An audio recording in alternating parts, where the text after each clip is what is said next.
Tu es en vacances et les choses tournent terriblement mal. Si tu tombes d'une falaise, fais de ton mieux pour te raccrocher à des obstacles et descendre en plusieurs étapes. Chacun des segments absorbera une partie de l'impact de la chute, et tu auras beaucoup plus de chances de survivre. Essaie de t'accrocher à un objet solide comme un buisson ou un rocher, en allant vers le bas pour ralentir ton mouvement. Un morceau de bois ou une planche peut également être utile, car il peut t'aider à amortir ta chute lorsque tu touches le sol. Si ta casserole a pris feu, ne l'emmène pas dehors ou n'essaie pas d'éteindre le feu avec de l'eau, cela aggravera la situation. Couvre les flammes avec un couvercle en métal, de cette manière, tu enlèveras la source d'oxygène.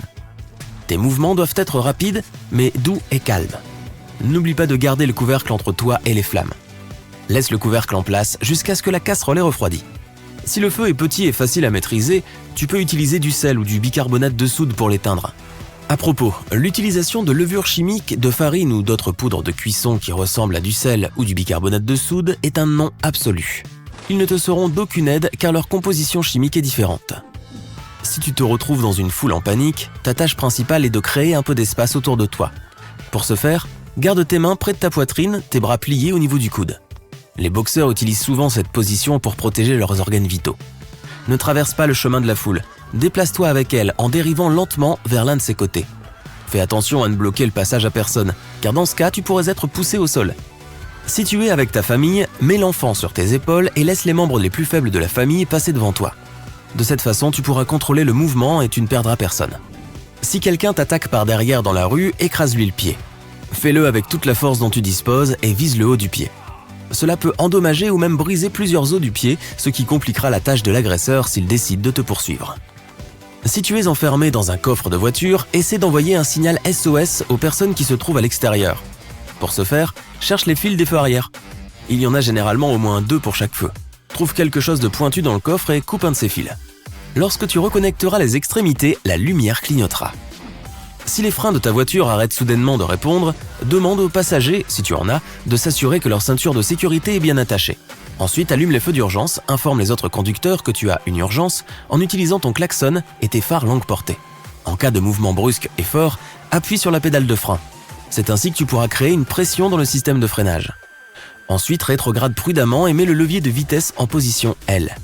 Si la voiture est équipée d'une boîte de vitesse mécanique, appuie sur la pédale d'embrayage. Ensuite, utilise les freins manuels, mais très lentement. Un mouvement brusque et ta voiture commencera à dériver. Pour ralentir ta voiture, tu peux aussi essayer de tourner à gauche et à droite en passant d'une rangée à l'autre. Si tu es tombé à travers la glace dans de l'eau gelée, essaie de revenir au bord de la glace. Ne t'en sors pas en la saisissant, le bord continuera à se briser et tu t'épuiseras en un rien de temps. Donne des coups de pied dans tes jambes jusqu'à ce que ton corps soit positionné horizontalement dans l'eau. Ensuite, sors de l'eau et mets-toi sur la glace comme un phoque. Une fois que tu y es arrivé, ne te lève surtout pas. Reste étendu, de cette façon ton poids sera réparti sur une plus grande surface. La glace aura alors moins de chances de se briser. La manière la plus efficace d'aider une personne qui s'étouffe est d'exécuter la manœuvre de Heimlich. Mais que faire si tu t'étouffes pendant que tu es tout seul ? Forme un point avec une main et place le côté du pouce au-dessus de ton nombril, mais en dessous de ta cage thoracique. Saisis ce point avec ton autre main et penche-toi sur le bord d'une table ou d'une chaise. Puis commence à appuyer sur la partie supérieure de ton abdomen en effectuant des poussées rapides vers le haut. Répète-les jusqu'à ce que le corps étranger ressorte. Tu peux également te mettre sur tes genoux et tes coudes et ensuite lancer tes bras en avant très rapidement. Tu tomberas à plat sur le sol, les bras tendus devant toi et ta poitrine et ton ventre heurteront le sol. Cela va pousser l'air hors de tes poumons et avec un peu de chance, déloger l'objet coincé dans tes voies respiratoires. L'ensemble du processus sera douloureux mais il peut te sauver la vie. Si tu es en mer et que tu aperçois un tourbillon qui vient vers toi, ne panique pas. Si tu comprends de quel côté il tourne, déplace-toi et utilise le courant du tourbillon pour te catapulter hors de danger. Si tu commences à le combattre, tu risques d'être attiré à l'intérieur. Il est également possible qu'un tourbillon se dissolve ou s'affaiblisse plus près du fond. Si tu es pris au piège, respire à fond et attends une opportunité pour nager vers le haut et la direction opposée. Si tu es coincé dans un ascenseur qui chute, allonge-toi sur le dos et essaie d'occuper le plus d'espace possible. La graisse et les muscles de ton corps sont compressibles. Ils absorberont la force de l'impact. Si tu ne peux pas t'allonger, opte pour la position assise. Elle est toujours meilleure que la position debout. Ton dos agira comme un airbag dans une voiture. Mais quelle que soit la position que tu adoptes, essaie de te couvrir la tête. La meilleure façon de le faire est de mettre un bras devant ton visage et l'autre à l'arrière de ton cou. Un orage peut te surprendre en plein air et tu n'auras nulle part où te cacher. Agenouille-toi ou accroupis-toi en plaçant ta tête entre tes genoux et en couvrant tes oreilles avec tes mains. S'il y a un objet de grande taille dans la zone, ne t'en approche pas. Il doit y avoir une distance d'au moins 2 hauteurs d'objets entre toi et cette chose. Les autres personnes comptent aussi. Si tu es pris dans une tempête avec un groupe d'amis, dispersez-vous jusqu'à ce qu'elle passe. Si tu te retrouves coincé sous des débris, par exemple lors d'un tremblement de terre, ta tâche principale est de protéger tes organes respiratoires. Tu dois aussi faire en sorte que ton alimentation en air dure le plus longtemps possible. Enlève ta chemise et fais un nœud dans le bas. Puis remets-la sur ta tête par le trou du cou. Le nœud doit se trouver sur le haut de ta tête. De cette façon, tu obtiendras une cagoule de fortune qui protégera ton visage de la poussière, du sable et des débris. Elle te fournira également un peu d'oxygène pendant que tu essaieras de remonter à la surface. Si tu vois une tornade se rapprocher et que tu n'as pas de sous-sol dans ta maison, allonge-toi dans une baignoire. Utilise un oreiller pour protéger ta tête de toutes sortes de débris qui pourraient tomber. Les experts affirment que la plomberie dans les murs de la salle de bain ajoute une résistance structurelle à cet endroit. Mais si ta salle de bain a des fenêtres ou un mur extérieur, opte pour un endroit plus sûr, par exemple un placard. Plus il y a de murs qui te séparent de la tornade, mieux c'est. La fumée est la chose la plus dangereuse dans un incendie de maison. Si tu te retrouves piégé dans un bâtiment en feu, reste bas et rampe vers la sortie la plus proche. La fumée monte généralement jusqu'au plafond. C'est pourquoi le fait de t'accroupir peut t'aider à éviter de l'inhaler. Si tu as un morceau de tissu ou un mouchoir, mets-le contre ta bouche. Il agira comme un filtre contre la fumée. Si tu es coincé dans des sables mouvants, fais tout ce que tu peux pour garder ta tête et tes bras au-dessus de la surface à tout moment. Commence à remuer doucement tes jambes. Les sables mouvants devraient remplir l'espace qu'il occupait autrefois. Dès que tu le peux, étends-toi sur le dos. Cela augmentera ta surface. Continue à faire de petits mouvements jusqu'à ce que tes jambes soient libres. Tu peux aussi faire des mouvements de dos avec tes bras. Cela t'aidera à sortir tes jambes. Si tu es pris dans une avalanche et que tu es traîné par une énorme masse de neige, essaie de rester au-dessus de celle-ci. Pour ce faire, fais des mouvements de nage avec tout ton corps comme si tu allais à contre-courant de la rivière. Lorsque tu sens que l'avalanche ralentit, essaie de soulever quelque chose à sa surface. Il peut s'agir de ton bras, de ta jambe ou d'un bâton de ski. De cette façon, les sauveteurs te trouveront plus facilement. Avec l'autre main, crée une petite poche d'air devant ton visage. Essaie de ralentir ta respiration pour économiser le plus d'air possible. En résumé, si toutes ces choses t'arrivent encore et encore, tu n'as pas beaucoup de chance, n'est-ce pas ? Alors s'il te plaît, ne m'invite pas à te rejoindre lors de tes prochaines vacances. Tu peux transformer des allumettes ordinaires en allumettes étanches. Applique une fine couche de vernis à ongles sur tes allumettes et laisse sécher. Une fois qu'elles seront prêtes, elles resteront suffisamment sèches pour allumer un feu, même si tu les fais tomber dans l'eau. Si tu te perds quelque part pendant l'hiver et que tu as soif, ne mange pas de neige. Elle contient beaucoup plus d'air que d'eau, donc tu ne te sentiras pas beaucoup plus hydraté. Ton corps gaspillera en revanche beaucoup d'énergie pour essayer de la faire fondre. Pire encore, tu risques de faire baisser ta température corporelle et tu pourrais tomber en hypothermie. Si tu te retrouves nez à nez avec un coyote ou un loup, ne lui tourne pas le dos. Recule lentement tout en faisant face à l'animal. Cela ne fonctionne toutefois que si l'animal est seul. Si tu rencontres une meute, le plus important est de s'assurer qu'elle ne t'entoure pas. Recule vers un arbre et appuie ton dos contre lui. Ensuite, choisis le bon moment et grimpe dessus aussi vite que possible. Plusieurs couches de vêtements te réchaufferont mieux qu'un seul manteau de fourrure ou une seule doudoune chaude. L'air sera emprisonné entre les couches de vêtements, ce qui t'isolera et gardera ton corps au chaud. Si tu te perds dans les bois, essaie toujours de dormir un peu au-dessus du sol. Tu peux t'allonger sur une couche de branches et de feuilles comme lit de fortune ou tendre un hamac entre deux arbres. La nuit, la température baisse et le sol devient froid. Même si tu fais un feu, il pourrait s'éteindre pendant que tu dors et le sol absorbera ta chaleur corporelle. Tu es dans une embarcation au milieu de la mer. Pas de nourriture, pas de filet de pêche et tu as faim. Ce n'était censé être qu'une excursion de 3 heures. Mais tu sais quoi ? Tu peux attraper des poissons à l'aide de tes lacets de chaussures et de n'importe quel objet. Téléphone, montre, clé.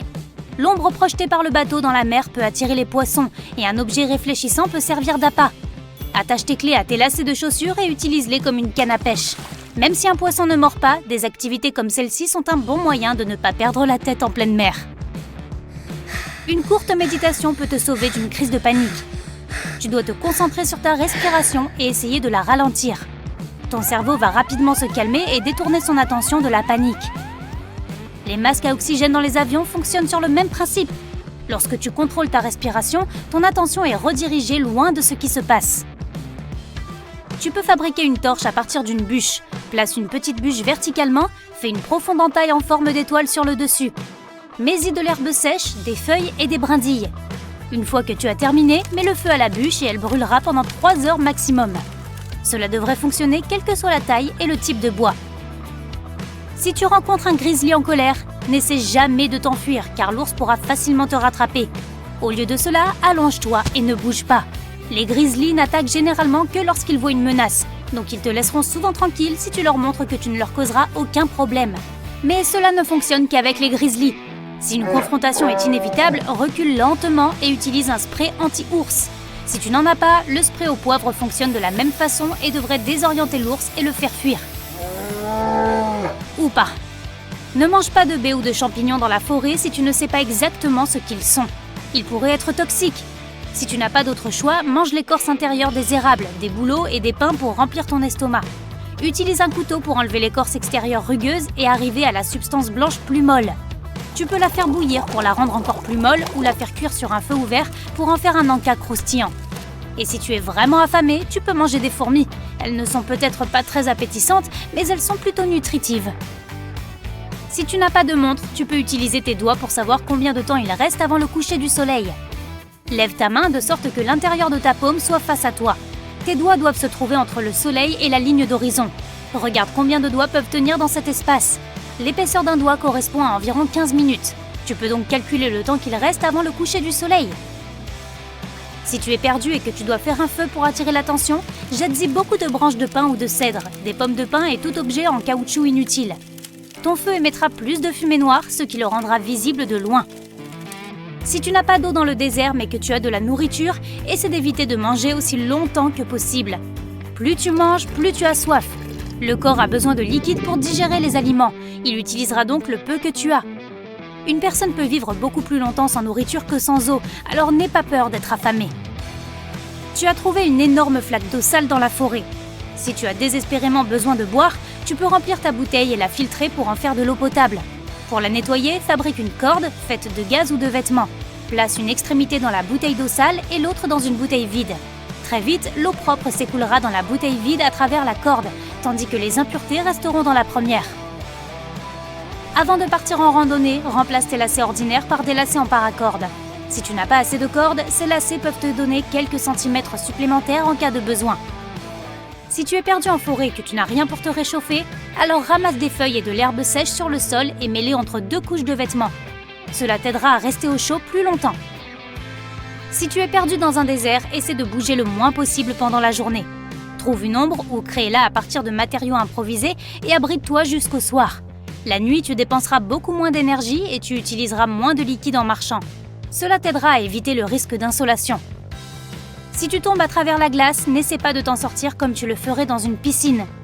Si tu poses tes mains sur la glace et que tu essaies de te hisser avec tes bras, elles pourraient se fissurer et te faire retomber dans l'eau. Tu dois étirer tes bras parallèlement à la surface de la glace et étendre tes jambes en arrière pour qu'elles flottent dans l'eau. Dans cette position horizontale, commence à agiter tes jambes comme si tu nageais. Déplace tes bras avec précaution sans mettre trop de poids sur la glace et tu devrais pouvoir t'en sortir. Si tu dois faire un feu alors qu'il y a trop de vent, voici ce qu'il faut faire. Creuse 2 trous l'un à côté de l'autre et crée un petit tunnel souterrain entre les deux. Fais un feu dans l'une des fosses. Le vent ne pourra pas l'éteindre et le feu sera alimenté en air par la deuxième fosse. Cette méthode est aussi utile si tu dois faire un feu sans attirer l'attention. Dans l'obscurité, ce type de feu sera moins visible. Ne jette pas ou n'éclate pas le papier à bulles, emporte-le en expédition avec toi. Il te protégera du froid mieux que ne le ferait une épaisse couverture. Ces minuscules bulles d'air sont un isolant parfait. Il suffit de le mettre entre 2 couches de vêtements pour que le papier bulle empêche toute chaleur de s'échapper. Le plastique dont sont faites les bulles est d'ailleurs imperméable, donc le papier bulle peut aussi t'éviter d'être mouillé. En nageant dans la mer, non loin du rivage, tu peux facilement être emporté par des courants de retour. Si cela arrive, la chose la plus importante à retenir est de ne pas nager à contre-courant. Cela ne fera que gaspiller tes forces et te priver d'énergie, et il est peu probable que tu puisses un jour être plus fort qu'un courant océanique. Essaie plutôt de nager latéralement, le long de la rive. Tôt ou tard, tu devrais sortir du courant, et tu pourras alors nager en toute sécurité jusqu'à la plage. Si tu es bloqué dans un ascenseur en chute libre, n'essaie pas de sauter au moment de l'impact. Ne te mets pas non plus en position assise ou debout. Tu dois t'allonger sur le sol face au plafond. Écarte tes jambes le plus possible, couvre ton visage avec une main et mets l'autre main derrière ta tête pour te protéger. Dans cette position, tu réduis la pression exercée sur ton corps lorsque tu tombes. Tu es perdu. Un hélicoptère de secours survole la forêt, mais tu n'as pas de fusée éclairante et tu n'as pas le temps de faire un feu. Utilise un petit miroir ou un écran de téléphone pour réfléchir la lumière du soleil. Dirige le faisceau lumineux vers l'hélicoptère. Les sauveteurs devraient remarquer le flash et voler vers toi pour te sauver. Waouh, tu es au cœur du désert du Sahara. Tu vas participer à un marathon. Depuis ce point, tu dois marcher 950 km vers l'est jusqu'au point de rendez-vous. Tu veux te prouver à toi-même que tu peux survivre dans n'importe quelle condition. La pleine mer, les terres glacées de l'Antarctique, la jungle amazonienne. Tu as été partout. Et maintenant, c'est au tour du désert brûlant. La clé du succès de toute expédition est la préparation. Tu prends donc un grand sac à dos rempli des affaires nécessaires. Une petite hache pour couper les branches sèches, une boussole, un sac de couchage. Tu ne peux pas compter sur le GPS car la connexion peut être perdue dans le désert. Des allumettes, une trousse de premiers secours, des comprimés de purification d'eau, une lampe de poche. Tu as aussi besoin d'un foulard, d'un bandana, de lunettes étanches qui protégeront tes yeux du sable et de vêtements légers qui peuvent couvrir tout ton corps. Un imperméable ou une tente te sera également utile. Tu as besoin de tout cela pour protéger ton corps du sable et des rayons du soleil. Pour la même raison, tu emportes aussi des gants. Tu ne peux pas manger des aliments trop nutritifs. Pour les digérer, ton corps aura besoin de beaucoup d'énergie et de liquide. Or, ce sont les choses les plus importantes et les plus rares dans le désert. Les barres diététiques ou les fruits secs sont d'excellentes options. Il te faut aussi de l'eau, beaucoup d'eau. Il est plus sûr d'emporter plusieurs petites bouteilles qu'un seul grand récipient. Si ce récipient s'abîme, tu te retrouveras sans eau. Tandis que si tu as plusieurs bouteilles, tu réduis ce risque. Ton sac à dos est plein et tu es prêt à commencer ton périple. Un hélicoptère te dépose au milieu du désert. Tout d'abord, tu lubrifies tes narines avec une crème hydratante. C'est nécessaire pour éviter que les muqueuses ne sèchent.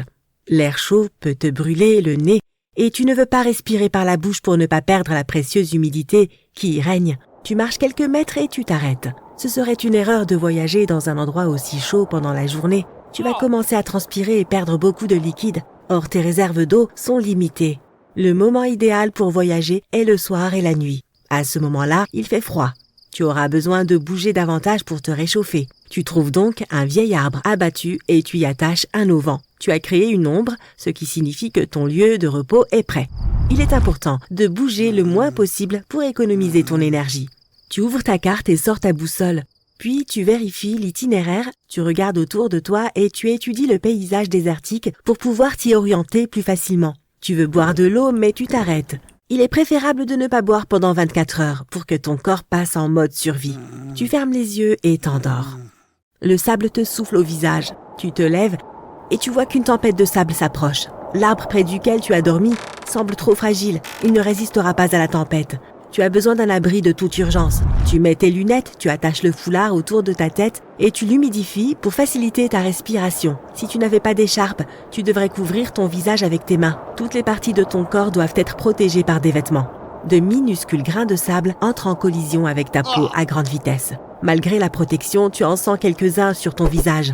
Il n'y a pas d'abri où tu puisses te cacher à proximité. Cela pourrait être une grosse pierre, un arbre, mais rien. Tu dois maintenant trouver une colline. Pendant la tempête, les grains ne font pas que voler, ils rebondissent aussi sur le sol et les uns sur les autres. Lorsque tu es sur une colline, la plupart des grains de sable tombent le long des pentes et tu es plus ou moins épargné.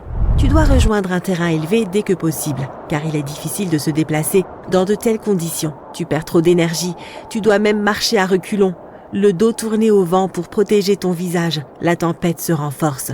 Mais heureusement, tu es déjà en train de t'élever. Tu te retrouves sur une petite colline sablonneuse. Tu enroules ta tente autour de ton corps et tu attends. Fatigué, tu t'endors à nouveau. Quelques heures passent, tu ouvres les yeux et tu entends le silence. La tempête est passée. Tu retires la tente, secoues le sable et inspectes les environs. Le soir se rapproche, le soleil n'est plus aussi chaud. Tu sors ta boussole et ta carte pour vérifier l'itinéraire.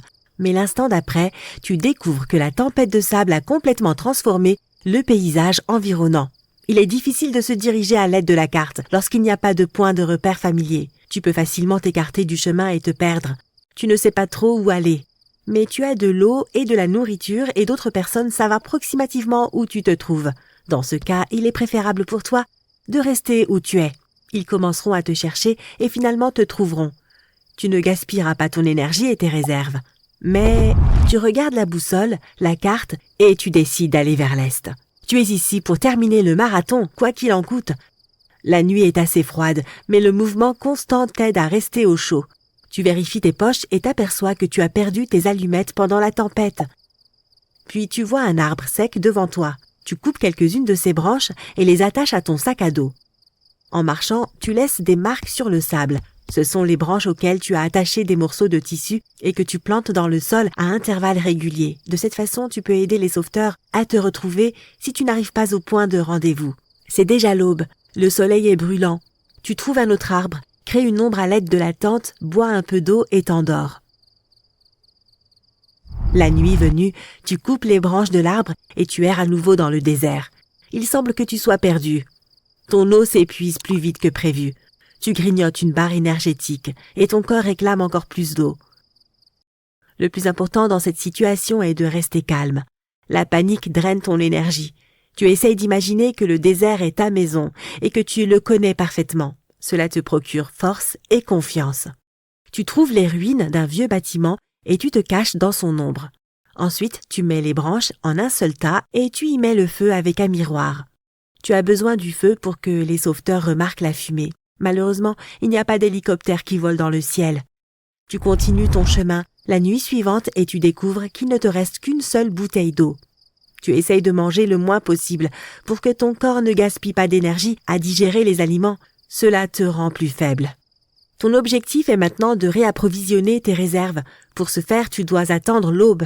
Ensuite, tu regarderas le ciel, tu trouveras les nuages et tu iras dans cette direction. Là où il y a des nuages, il devrait y avoir de la vie et de l'eau. Mais très vite, tu comprends que le soleil est trop chaud. Tu as fait à nouveau de l'ombre, épuisé, tu t'allonges et t'endors rapidement. Le soleil a changé de position et brille maintenant droit sur toi. Sa chaleur te réveille, tu n'as plus d'eau, tu te lèves et cherches des pierres ou de la végétation. Tu peux obtenir un peu de liquide à partir de l'herbe, des plantes ou des buissons. Après les pluies, l'humidité reste longtemps sous les pierres, retourne-les et vérifie, mais avec précaution. Des scorpions, des serpents et des araignées peuvent s'y cacher. Tu dois aussi inspecter le sable pour trouver des traces d'animaux ou d'insectes. Les animaux vont toujours vers les sources d'eau et tu dois les suivre. Mais sois très attentif. Il peut s'agir de traces de guépards ou de lycaons. Tu es trop faible pour te défendre contre eux. Tu dois repérer les animaux de loin et attendre qu'ils aient bu en premier. Tu trouves des empreintes de pas. Un groupe de hyènes tachetées marche au loin. Tu les suis lentement. Elles te mènent à une oasis. Tu attends pendant quelques heures qu'elles aient fini de boire. Finalement, elles quittent l'endroit et tu peux étancher ta soif à ton tour. N'oublie pas de mettre des tablettes de purification dans l'eau, mais même si tu ne les as pas, tu devrais quand même boire. Dans tous les cas, ça ne peut pas être pire. De plus, il est important de ne pas boire trop d'eau d'un coup. Ton corps est épuisé et ne peut pas assimiler une grande quantité de liquide rapidement. Tu bois donc lentement, par petites gorgées. Tu as l'impression de pouvoir faire cela pendant des heures. Ensuite, tu manges et verses de l'eau dans tes bouteilles. N'ayant plus faim, te sentant satisfait et heureux, tu t'endors à nouveau. Un bruit te réveille. Un hélicoptère. Il vole juste au-dessus de toi. Tu cries et agites les mains. Mais les sauveteurs ne te remarquent pas. Il est trop tard pour faire un feu. L'hélicoptère s'en va. Réfléchis, réfléchis. Tu sors ton miroir, attrapes un rayon de soleil et le diriges vers l'hélicoptère. Les sauveteurs t'ont remarqué. Tu es sauvé. Oh, tu te retrouves dans de l'eau froide jusqu'au cou. Tu es entouré de glace, tu dois te sortir de là.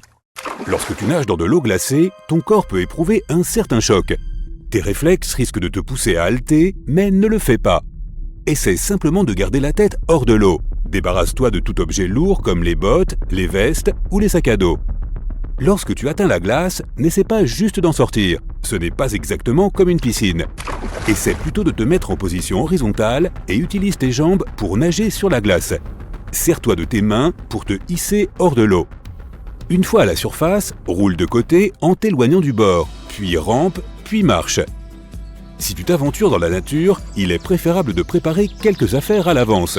Fabrique ton propre allume-feu à la maison. Fais chauffer de l'eau dans une casserole, mets-y un récipient en pyrex et fais-y fondre de la paraffine. Prends ensuite une boîte à œufs et mets des peluches de séchage dans chaque section.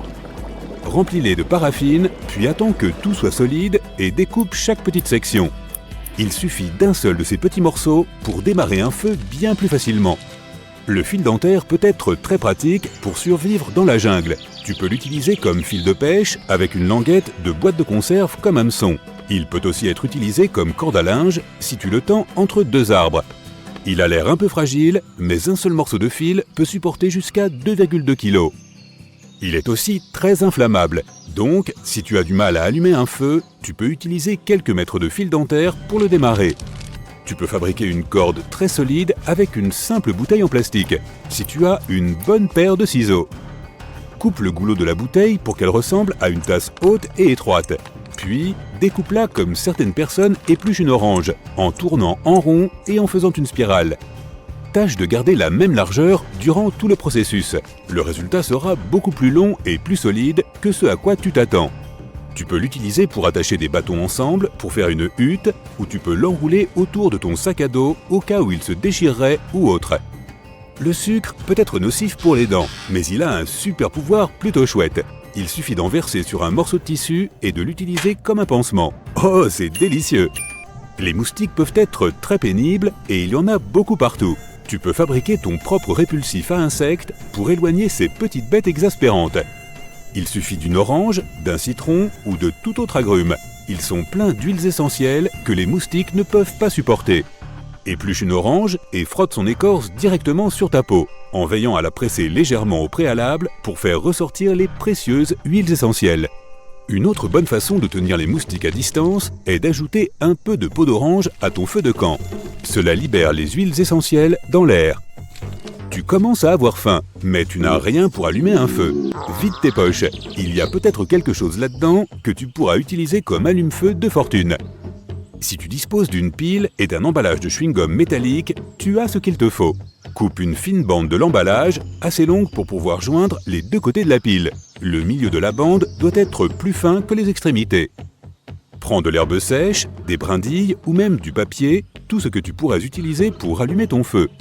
La bande de papier d'aluminium devrait s'enflammer immédiatement, alors prépare-toi bien. Un humain peut survivre incroyablement longtemps sans nourriture, mais pas sans eau. Tout dépend de l'endroit où l'on se trouve, mais bien souvent, il n'est pas sécuritaire de boire. Tu peux fabriquer un filtre à eau par toi-même. Tout commence avec un feu. Il se peut que faire bouillir l'eau ne soit pas suffisant. Alors dès que les cendres de ton feu sont refroidies, tu dois les réduire en poudre. N'utilise pas n'importe quelle cendre trouvée au hasard dans la forêt. Il se peut qu'il y ait du plastique fondu dessus ou autre chose du genre. Il te faut ensuite une bouteille en plastique. Coupe le fond et perce un petit trou dans le bouchon. Retourne-la, mets-y environ 5 cm de charbon de bois et verse l'eau bouillie dans la bouteille, tout doucement. Les gouttes sont prêtes à être bues. Si tu trouves des morceaux de cendre dans l'eau, enroule un morceau de tissu propre autour du bouchon pour une filtration supplémentaire. Un chiffon carbonisé peut être utile si tu es perdu dans la jungle. Pour le fabriquer, tu auras besoin d'un récipient en métal avec un couvercle. Mets un morceau de tissu à l'intérieur et place le récipient dans le feu pendant quelques minutes. Le tissu devrait finir par devenir un peu noir sur les bords, mais rester intact. Un tissu carbonisé prend feu très vite, même avec un silex de la vieille école. Si jamais tu fais une randonnée dans le jardin d'un anaconda, écoute bien, reste loin des rivières peu profondes car ces serpents géants aiment y traîner. Si un anaconda décide de te serrer un peu, n'expire pas. À chaque fois que tu le fais, le serpent va te serrer un peu plus fort. Les anacondas ont toutefois un point faible. Ils n'aiment pas se faire mordre la queue. Ce n'est pas particulièrement délicieux, mais ça aidera à te sortir de là. Les avalanches sont assez puissantes, alors n'oublie pas ces conseils la prochaine fois que tu seras sur les pentes si les choses deviennent un peu dangereuses. Tout d'abord, couvre-toi la bouche, utilise un foulard ou un autre morceau de tissu et ne laisse pas entrer la neige. Garde le bras droit au-dessus de ta tête et n'oublie pas de dégager une petite fenêtre devant ton visage. Cela te permettra de respirer pendant environ une demi-heure. Débarrasse-toi de tout ce qui est lourd, même si c'est cher, mais assure-toi de garder ton sac à dos car c'est une protection supplémentaire. Et accroche-toi à un arbre si tu en vois un. Pour remonter à la surface, bouge comme si tu nageais tout droit. La neige n'est rien d'autre que de l'eau. Si jamais tu te retrouves coincé dans une voiture qui coule, ne panique pas et n'essaie pas d'ouvrir la porte. La pression de l'eau de l'extérieur risque d'être trop forte, tu ne feras que gaspiller une énergie précieuse et cette porte ne s'ouvrira pas. Le meilleur moyen de s'échapper serait de passer par les fenêtres. Il suffit de les baisser et de s'enfuir à la nage. Si tu n'es pas un bon nageur, tu peux essayer de créer ton propre dispositif de flottaison de fortune, comme un sac en plastique avec de l'air emprisonné à l'intérieur. Fais un nœud dedans et assure-toi qu'il est bien serré. La bouteille en plastique serait une bonne option, mais une seule ne suffira probablement pas. Tu peux aussi utiliser un imperméable ou un de ces pantalons étanches ou même une poubelle à l'envers. Si tu as un problème de voiture la nuit, dans la forêt par exemple, tu as besoin de lumière pour voir ce que tu fais. Tout ce qu'il te faut, c'est une bouteille d'eau ou un pichet ou même un bocal à cornichons rempli d'eau. Il te suffit de l'attacher à un projecteur et voilà, l'eau va diffuser la lumière pour que tu puisses mieux voir. Parfait pour monter une tente de secours ou trouver du bois pour un feu.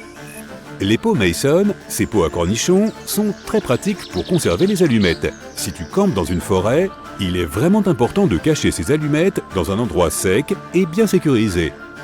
Pour le rendre encore plus pratique, prévois un couvercle rabattable. Découpe les bandes sur le côté de tes boîtes d'allumettes et colle-les sur le couvercle de ton pot en verre. Avant ta prochaine grande aventure en plein air, assure-toi d'avoir fait le plein de chocolat noir. Le chocolat est probablement le plus délicieux des aliments de survie, mais c'est aussi l'un des meilleurs. Il est riche en calories et il aide vraiment à remonter le moral. De plus, tu n'as même pas besoin d'une fourchette, d'une assiette ou d'un feu pour le déguster. Une dernière astuce pour aujourd'hui les amis. Tu as toujours du mal à allumer ce feu? Ne cherche pas plus loin que ce sac de chips que tu as secrètement caché à tes compagnons de camping. Les chips à base de maïs se trouvent partout de nos jours, et en plus de leur goût délicieux et de la couleur bizarre qu'elles donnent à tes doigts, elles ont un autre tour dans leur manche. Tu peux les utiliser pour rallumer un feu. Ce genre de chips est inflammable, alors fais-en un petit tas et garde ce drôle de bois sec à portée de main. Ton feu prendra en quelques secondes. De l'extérieur, la surface de ce lac ressemble au reste d'une catastrophe. Des troncs d'arbres vides émergent des eaux turquoises. Le lac est entouré de montagnes, ce qui en fait un endroit calme mais inquiétant. Mais ceux qui osent nager sous ces eaux dangereuses vont bientôt découvrir un tout nouveau monde. Ce n'est pas le début d'un conte de fées. C'est l'histoire réelle du lac Khaindi, situé à Saty, au Kazakhstan. En 1911, un tremblement de terre a provoqué un important glissement de terrain à cet endroit. La vallée ainsi formée s'est remplie d'eau de pluie, submergeant pratiquement la forêt. Les arbres situés au-dessus des eaux peuvent sembler bien tristes, mais sous la surface, ils rappellent une forêt sous-marine. Comme les eaux sont cristallines la plupart du temps, tu peux toujours voir cette vue fascinante même depuis les rives. L'eau glacée du lac complique les choses et peut parfois s'avérer dangereuse. Sans oublier les algues, les plantes et les arbres immergés qui peuvent rapidement devenir des obstacles potentiellement dangereux. J'aime bien les bains chauds et fumants, mais ce lac bouillant dont je vais te parler appartient plutôt à la catégorie des rêves terrifiants. Il est situé sur l'île de la Dominique, dans les Caraïbes, et ses eaux ont une température comprise entre 82 et 92 degrés Celsius. Et ce n'est que sur le bord, car personne n'a jamais osé atteindre le milieu du lac pour mesurer sa température au centre. Il est vrai que la chaleur peut baisser de temps en temps, mais on ne sait jamais quand ces eaux peuvent recommencer à bouillir.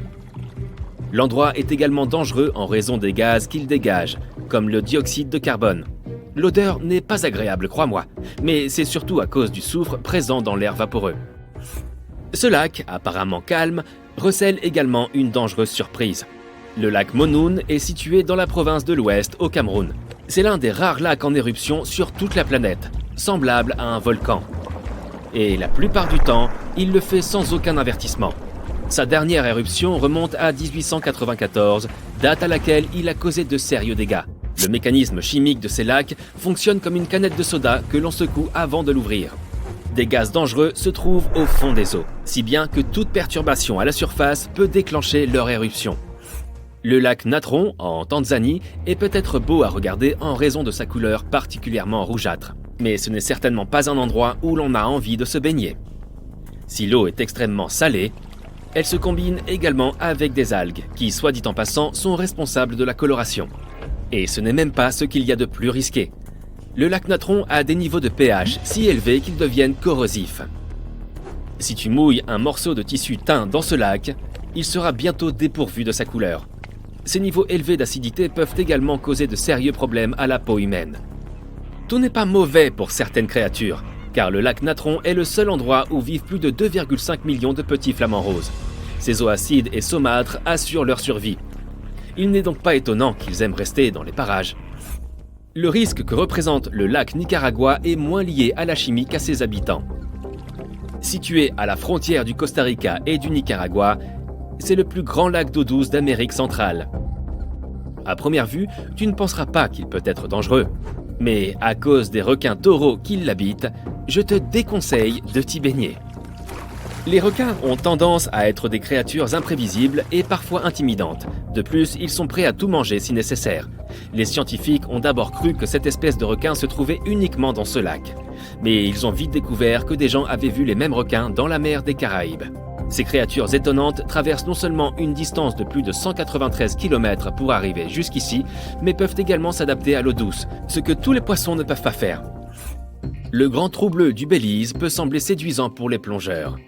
Je veux dire qu'il est d'un bleu magnifique et qu'il est assez proche du continent, à environ 100 km. Le problème est que sous la surface de ces eaux tranquilles se trouve une série de tunnels complexes qui contiennent de nombreux types de coraux et d'autres espèces sauvages. Ce sont ces grottes qui rendent la plongée dans le grand trou bleu compliquée. De plus, les spécialistes ont découvert qu'en s'enfonçant dans les eaux, les créatures sont de moins en moins nombreuses. Pourquoi ? À cause d'une couche cachée de sulfure d'hydrogène qui s'étend sur toute la largeur du gouffre. Comme il n'y a pas d'oxygène, aucune créature ne peut survivre à cette profondeur. Le lac Lanier est le plus grand lac de l'État de Géorgie. Il accueille chaque année un grand nombre de visiteurs, environ 11 millions, soit à peu près autant que le musée du Louvre à Paris. Malgré sa popularité, de nombreux accidents se produisent sur ce lac et personne ne sait exactement pourquoi. L'une des explications pourrait se trouver sous la surface de ce lac mystérieux. On y trouve beaucoup de débris et de gravats, ainsi que des objets jetés au hasard, comme des bateaux, des chaises de jardin et même du fil de pêche. Tout cela crée une course d'obstacles sous-marine difficile. Avec en plus une faible visibilité à la surface du lac, cet endroit peut devenir dangereux à naviguer. Le Grand Prismatic Spring, situé dans le parc national de Yellowstone, qui s'étend sur les États du Wyoming, du Montana et de l'Idaho, est un autre exemple de lac où l'on a l'impression que quelqu'un a fait un montage Photoshop avec les montagnes. Il est totalement interdit de se baigner ici. Il fait 87 degrés Celsius au centre, presque proche de l'ébullition. Et l'anneau le plus extérieur atteint environ 55 degrés, d'où les couleurs. Comme le centre de l'eau est bien trop chaud pour que la vie puisse s'y développer, rien ne trouble la surface. L'absence d'organismes vivants crée ce bleu vif qui semble presque peint. Sur la petite île méditerranéenne de Chypre, il n'y a pas beaucoup de pluie pendant l'été. C'est pourquoi certains plans d'eau deviennent si secs qu'à certains endroits, ils sont recouverts d'une couche de sel cuit. C'est le cas du lac salé de Larnaca. Ne te laisse pas tromper par ce paysage sinistre. Ces terres peuvent facilement devenir un piège. En effet, il est facile de confondre une surface sèche avec une fine couche de sel qui recouvre de l'eau ou de la boue. De plus, sous la croûte se trouvent des cristaux de sel qui peuvent causer des problèmes de peau. Le trou de Samaesan est l'un des endroits les plus dangereux pour se baigner dans toute la Thaïlande. C'est parce qu'il est très profond, jusqu'à 85 mètres, et devient extrêmement sombre. À certains endroits, lorsque les plongeurs descendent, ils peuvent même atteindre des endroits où la visibilité est nulle. Il n'est pas étonnant que beaucoup de gens soient désorientés et ne parviennent plus à trouver leur chemin vers le haut. Le plus grand lac d'Afrique et le troisième plus grand lac du monde s'appelle le lac Victoria. Toutes ces eaux ne sont pas dangereuses pour l'homme, mais certaines régions peuvent rapidement poser des problèmes. Pourquoi ? En partie parce qu'il possède son propre système météorologique indépendant, et cela rend le temps vraiment peu fiable. Il peut passer de clair et ensoleillé à épouvantable en quelques secondes. Je veux dire, qui voudrait se retrouver à nager au milieu d'une tempête, n'est-ce pas ? Le lac Poustoye est situé en Sibérie. Donc je suppose que je n'ai pas besoin de te dire que ces eaux sont extrêmement froides. Mais si tu regardes le lac, il n'y a rien d'extraordinaire dans ces eaux. Est-ce complètement vrai ? Très probablement pas. Et les gens ont tendance à éviter de se baigner ici à tout prix, même s'ils peuvent résister aux eaux glaciales. Alors, qu'est-ce qui rend le lac Poustoyer si mystérieux et dangereux ? Eh bien, rien ne semble vouloir vivre ici, et les scientifiques n'ont pas encore découvert pourquoi. Ils ont essayé de remplir le lac avec de nombreux types de poissons et diverses espèces de plantes pour voir s'ils pouvaient survivre dans les eaux, mais les résultats ont été décevants. Comme nous ne savons pas exactement pourquoi il est si difficile de survivre ici, ne cours pas encore chercher ton maillot de bain. Il est préférable que tu restes à l'écart. Pigé, tu n'as pas besoin de me le dire 2 fois. En route vers le Moyen-Orient, il y a là un grand désert et la nuit, l'obscurité est complète, sauf à un endroit bien précis. Il s'agit d'un grand cercle qui brille d'une lumière orange vif, le cratère Darvaza. C'est un brûleur à gaz géant. Il y a des années, des géologues ont trouvé du gaz ici et ils ont commencé à l'exploiter. Mais lorsqu'ils ont creusé, ils sont tombés sur une cavité souterraine. La cavité s'est effondrée et a formé un cratère. Il est aussi large que la moitié d'un terrain de foot et sa profondeur équivaut à la hauteur d'un immeuble de 5 étages. Du gaz a commencé à s'échapper des fissures du cratère. Et comme les animaux paissaient souvent près de cet endroit, les géologues ont décidé de mettre le feu à ces flux de gaz pour en épuiser la source. Ils pensaient que le feu s'éteindrait en 1 jour ou 2. Mais si tu visites l'endroit aujourd'hui, tu pourras constater que ce portail vers le monde souterrain brûle toujours. Et ça dure depuis presque 50 ans. En 2013, un homme est descendu au fond du cratère en feu pour la première fois. Il y a recueilli de nombreux échantillons et les scientifiques y ont trouvé des bactéries qu'on ne trouve nulle part ailleurs sur Terre. Elles semblent tout à fait à l'aise au fond de ce brasier éternel. En 2009, dans la ville de L'Aquila, en Italie, un homme a vu des lumières vacillantes danser au-dessus d'une rue pavée. Il a immédiatement su quoi faire et a déplacé sa famille dans un endroit plus sûr. Quelques secondes plus tard, un énorme tremblement de terre de magnitude 8,3 a frappé la région. Sa connaissance des étranges lumières a sauvé sa vie et celle de sa famille. Alors, quels sont ces mystérieux avertissements ? Pendant des siècles, les gens ont interprété les lumières comme quelque chose venu d'un autre monde. La communauté scientifique ne les prenait pas au sérieux et les mettait sur le compte d'une illusion d'optique ou de l'imagination pure. Mais avec l'arrivée des caméras de surveillance et des smartphones, la quantité de preuves a énormément augmenté. Le lien était désormais évident. Des lumières apparaissaient et un tremblement de terre se produisait.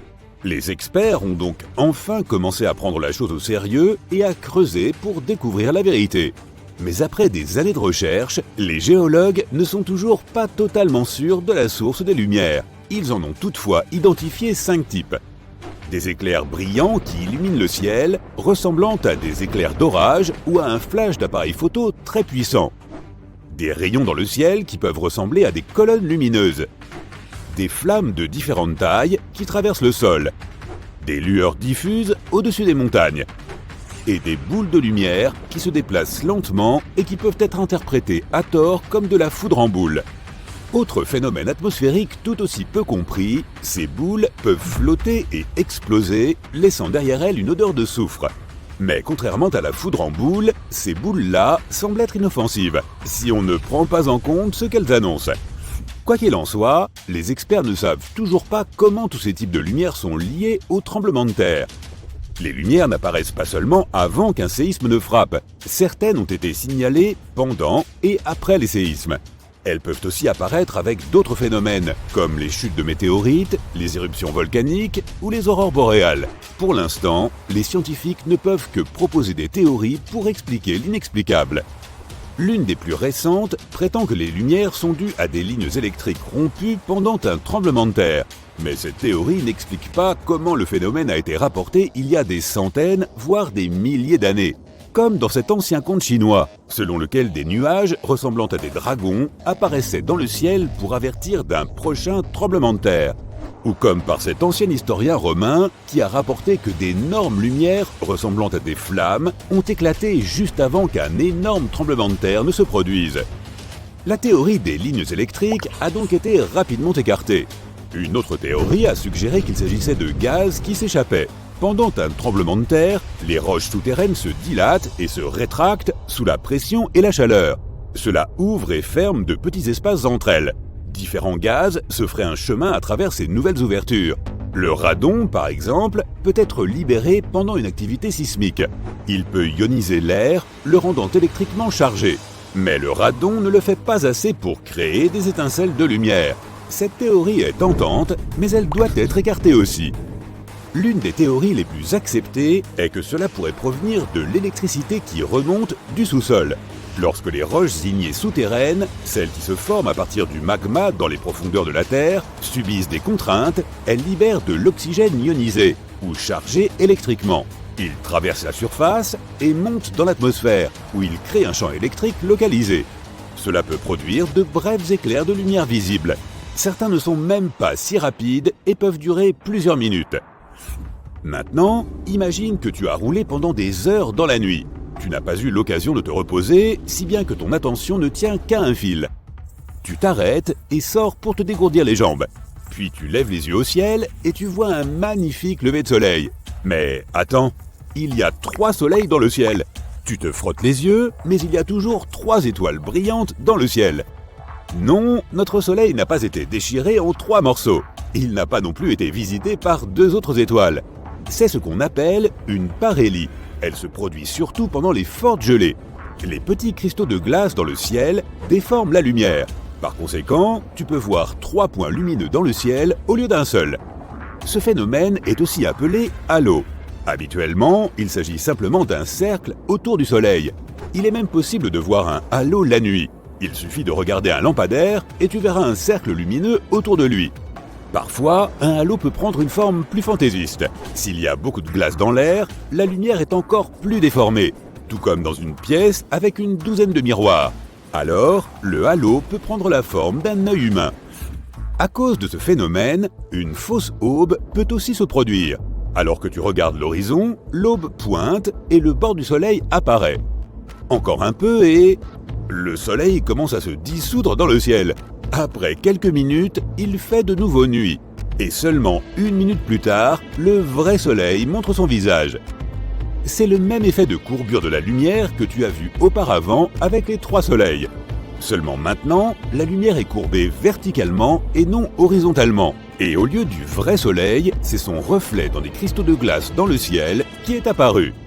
Continuons. Ce nuage ressemble à un dinosaure, et celui-ci ressemble à un chat. Et celui-ci... waouh, on dirait que ces nuages sont en train de tomber. Ah non, c'est juste un nuage de type Mammatus. Leur forme leur donne vraiment l'air de morceaux de nuages sur le point de tomber au sol. Ça ne devrait pas arriver, mais tu ferais quand même bien de commencer à chercher un abri. De tels nuages sont le signe de l'arrivée d'un orage violent. Il faut beaucoup d'air humide avec des cristaux de glace en altitude et de l'air sec dans les basses couches pour créer de tels nuages. Ensuite, des courants d'air verticaux apparaissent entre ces couches, et ces courants font que les nuages prennent la forme d'un cerveau humain. Ce nuage géant ressemble à un dôme qui va recouvrir une ville entière, et c'est exactement ce qui se passe. Un énorme nuage recouvre une vaste zone et y déverse ensuite une pluie abondante. Parfois, l'avant d'un tel nuage prend une forme bizarre, comme sur ces photos. Il ressemble à des spaghettis ou à des vers géants. Ce phénomène s'observe surtout en Australie et il s'appelle Morning Glory. Il se produit parce qu'un vent fort tord des parties du nuage des 2 côtés. Et alors, l'énorme masse nuageuse se divise en bandes épaisses. Parfois, tu peux voir dans le ciel un nuage constitué de milliers d'oiseaux. Il bouge rapidement et change de forme. Il devient plus transparent, puis plus dense et plus sombre à nouveau. Les oiseaux semblent participer à une sorte de danse. Mais ils ne le font pas pour les foules de spectateurs rassemblés en bas. Ils le font pour se protéger. Lorsque les oiseaux se regroupent en un tel nuage, ils intimident les oiseaux de proie.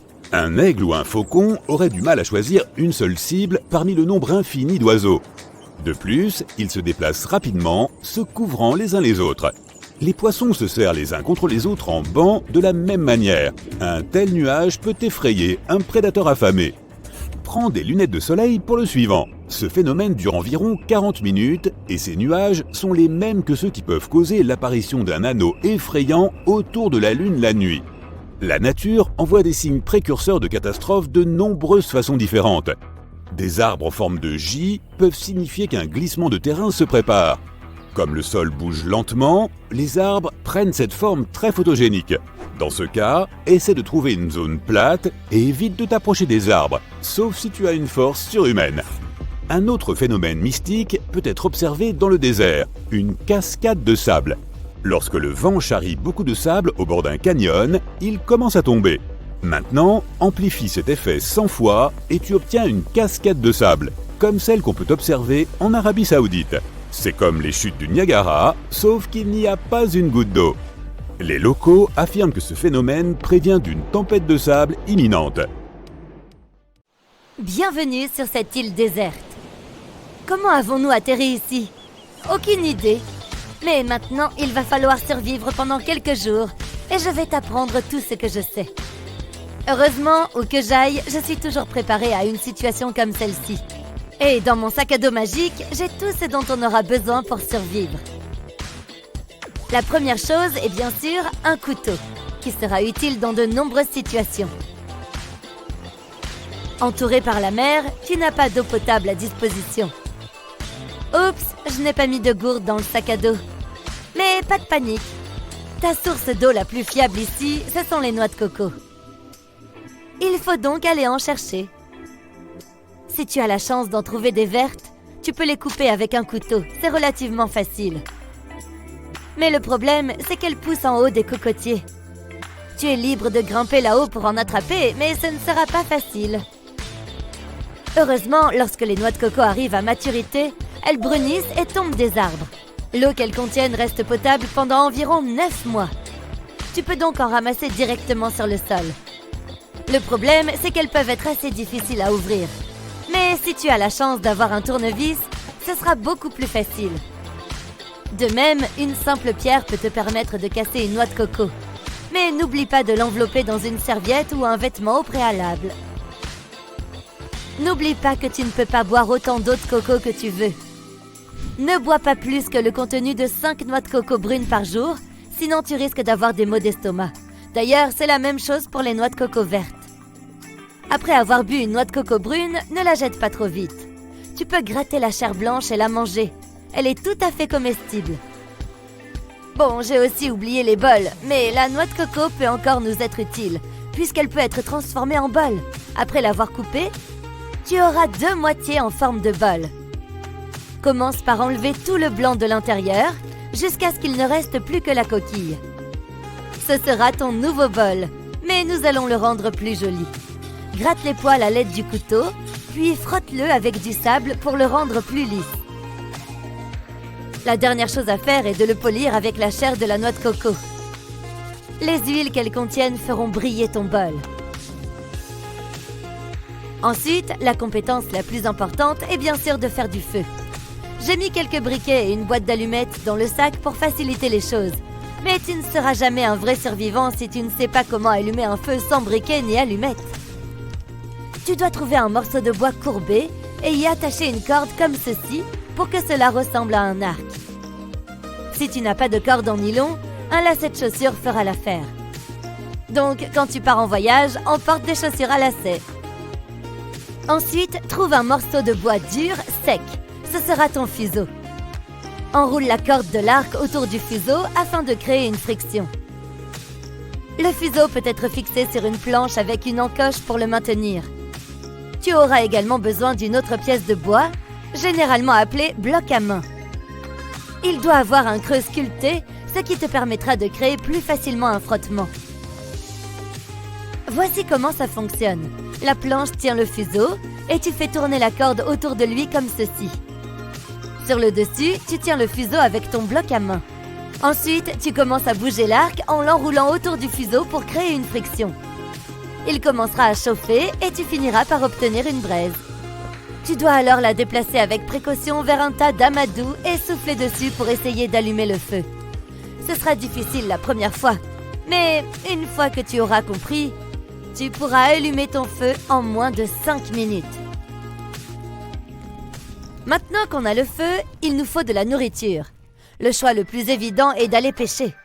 Dans mon sac à dos magique, j'ai un kit de pêche. Ce n'est qu'une petite boîte avec des hameçons et des fils, mais ça va nous être d'une grande aide. Mais il faut tout de même s'entraîner. Si tu réussis à attraper un poisson, tu devras le faire cuire. Et c'est la partie la plus facile maintenant que tu as du feu. Enveloppe ton poisson dans des feuilles de cocotier, Attache le tout avec de l'écorce et mets-le sur les braises de ton feu. Attends une vingtaine de minutes et avant de le manger, assure-toi qu'il est bien cuit. Il suffit de percer le poisson en biais à l'aide d'une fourchette ou d'un cure-dent et de le tordre doucement à l'endroit le plus épais. Si le poisson est cuit, il se défait facilement. Bon appétit! Le soleil se couche. Il faut se préparer pour la nuit. Pendant la journée, tu dois donc fabriquer un abri avec des bâtons et des feuilles de palmier. Des morceaux d'écorce peuvent servir de corde, mais il est aussi conseillé de se promener le long du rivage et de voir ce qui est rejeté par les vagues. Il peut y avoir beaucoup de déchets et certains d'entre eux peuvent être utiles. Si tu vas sur une île, tu dois emporter des gadgets qui t'aideront à ne pas te perdre. J'ai ici une montre multifonction résistante à l'eau que j'ai achetée sur Amazon.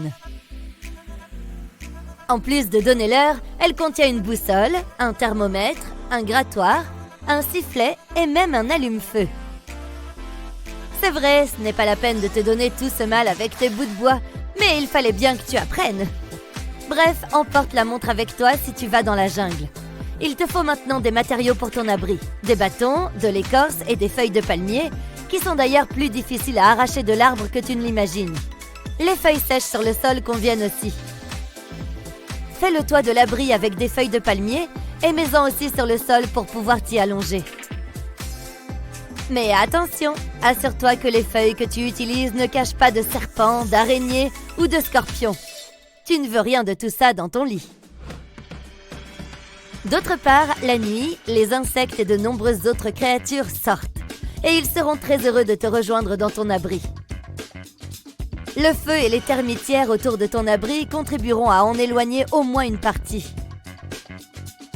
Mais d'autres peuvent encore se faufiler et grimper sous tes vêtements, te grimper dessus et te piquer ou te mordre. Il est donc temps d'utiliser le sac à dos magique. J'ai ici un sac de couchage de survie. Comme il ne mesure que 10 cm de long lorsqu'il est plié, il ne prend pas beaucoup de place. Mais il est résistant aux déchirures, imperméable et garde la chaleur de ton corps à l'intérieur. De plus, ses coutures sont scellées, ce qui empêche l'eau, le vent et les insectes d'y pénétrer. Tu peux aussi le trouver sur Amazon. Ne fais pas ton feu juste devant l'entrée de ton abri, car tu risquerais de respirer de la fumée toute la nuit. Voilà, tu es prêt. Mais voici quelques conseils supplémentaires pour survivre. Ton téléphone, qui est probablement la seule chose que tu auras avec toi, est plutôt inutile ici. Mais pas totalement. L'écran peut être utilisé pour refléter la lumière du soleil ou de la lune afin d'envoyer des signaux SOS. Deuxièmement, si tu n'as pas beaucoup d'eau en réserve, essaye de garder ton corps au frais. Va dans l'eau de temps en temps pour éviter la surchauffe et la déshydratation. Et bien sûr, garde toujours une trousse de premier secours avec toi.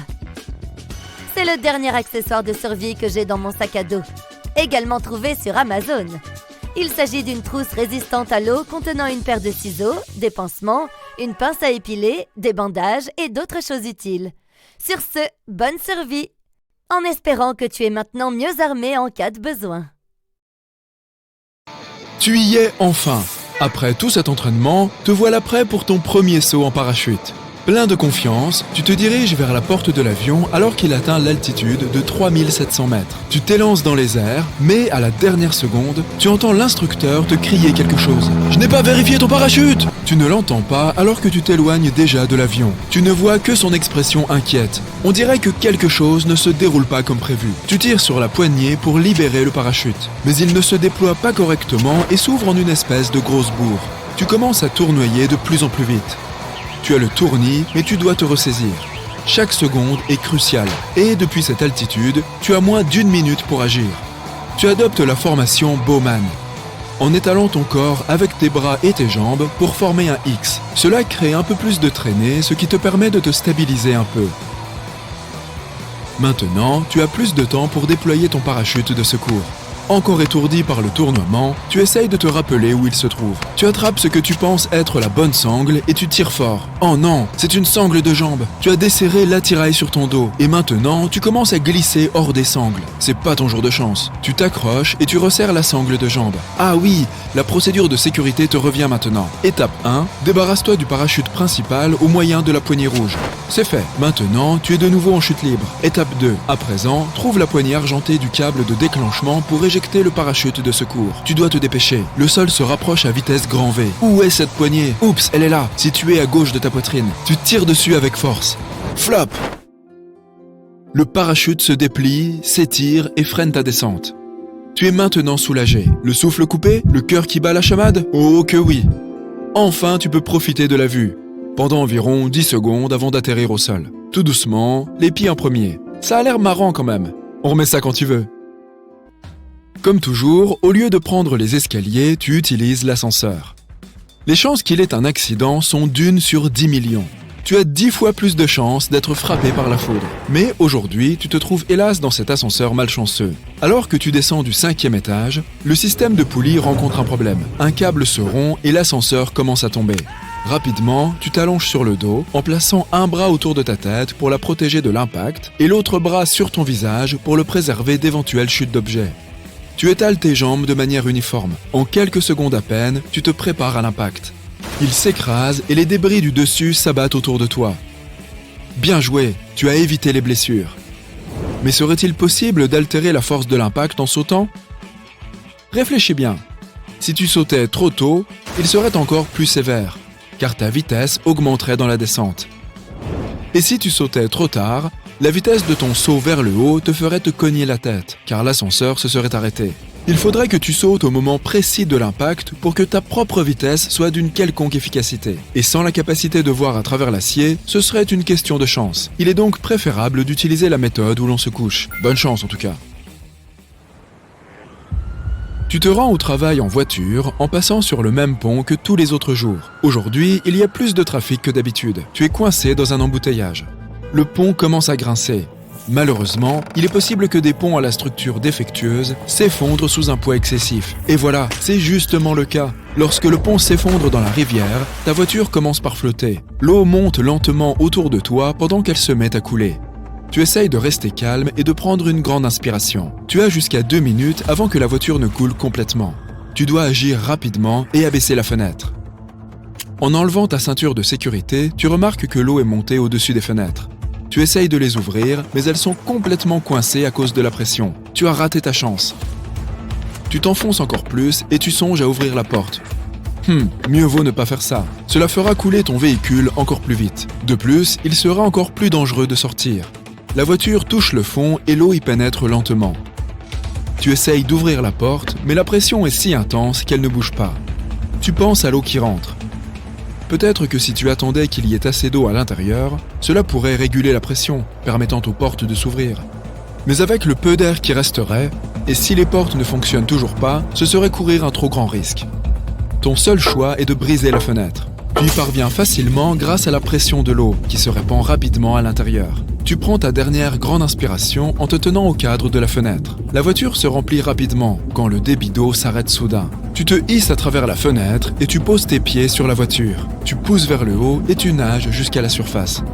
Rappelle-moi de ne jamais faire de covoiturage avec toi. Ensuite, tu fais une randonnée dans la forêt et tu trouves l'endroit idéal pour admirer le coucher du soleil. Tu prends une photo et elle est superbe. Mais attends, dans quelle direction aller pour rentrer au camp? Il commence à faire nuit et tu n'as aucune idée de comment tu es arrivé ici. Tu vérifies ton téléphone. Il a une carte, donc tout ira bien, non? Mais tu as pris beaucoup trop de photos de la nature et ta batterie est épuisée. Tu peux survivre jusqu'à 3 heures sans abri par mauvais temps. Tu peux rester sans eau pendant 3 jours et jusqu'à 3 semaines sans nourriture. Tu dois considérer tes prochaines actions par ordre d'importance. Ta première tâche est de construire un abri.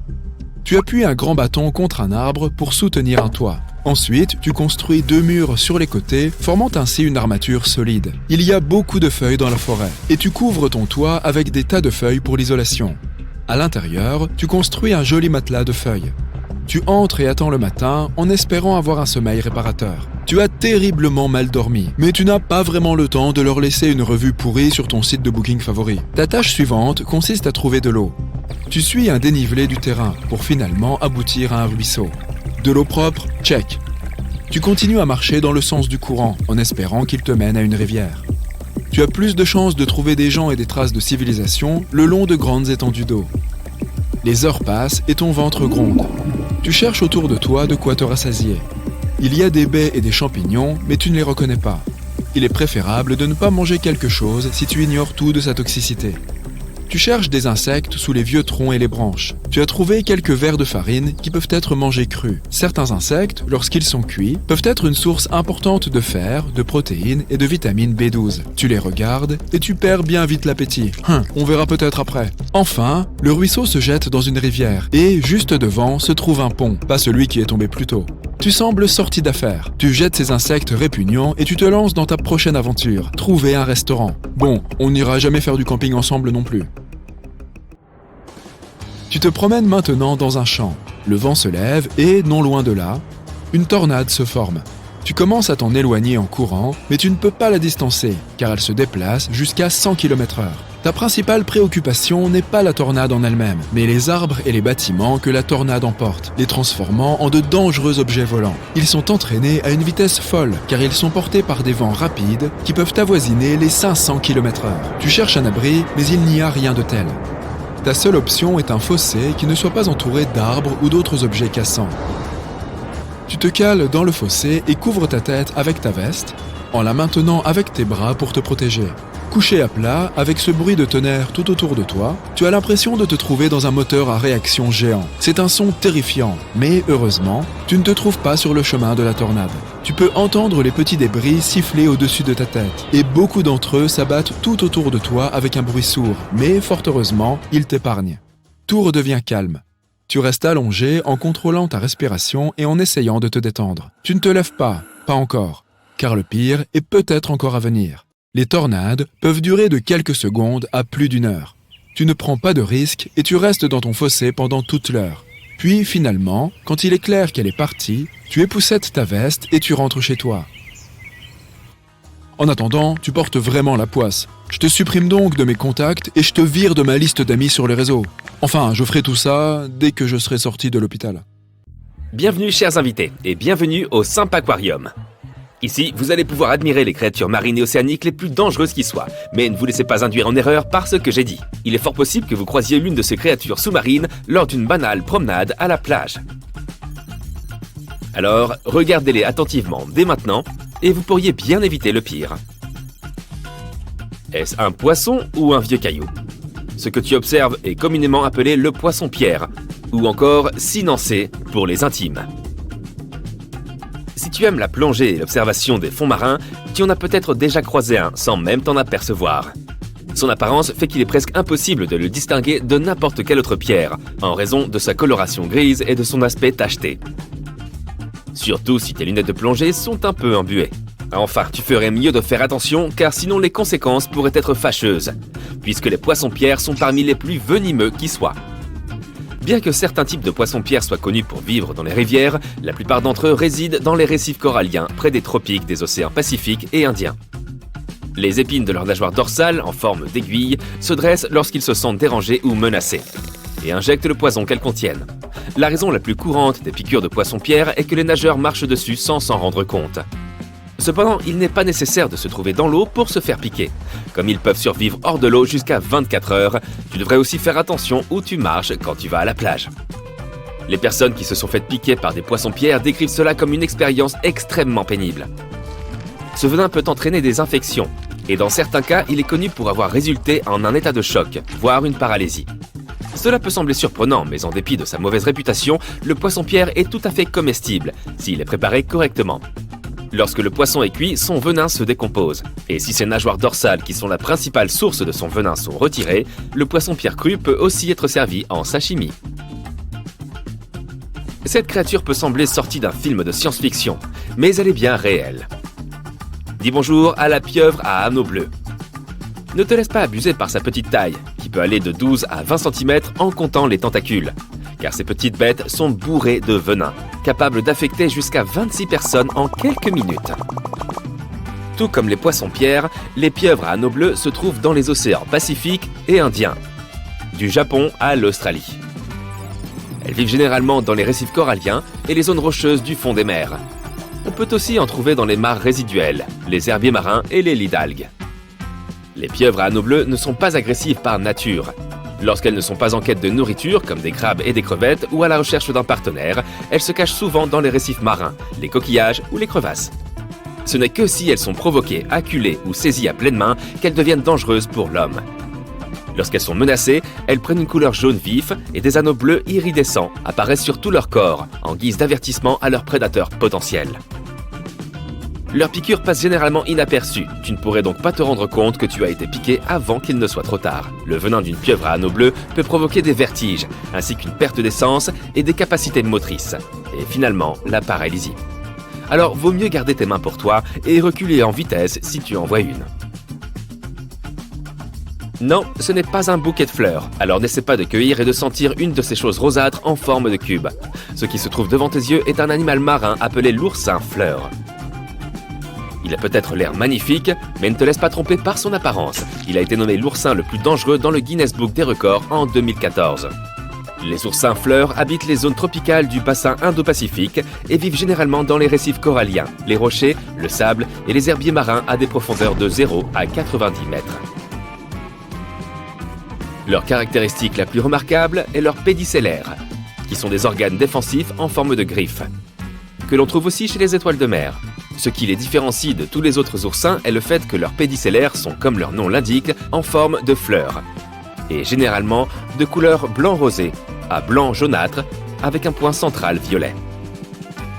Cachés sous ces fleurs, ils disposent également d'épines courtes et émoussées. Bien que de nombreux oursins délivrent leur venin au moyen de ces épines, les oursins fleurs le font au moyen de leurs pédicellaires ou fleurs.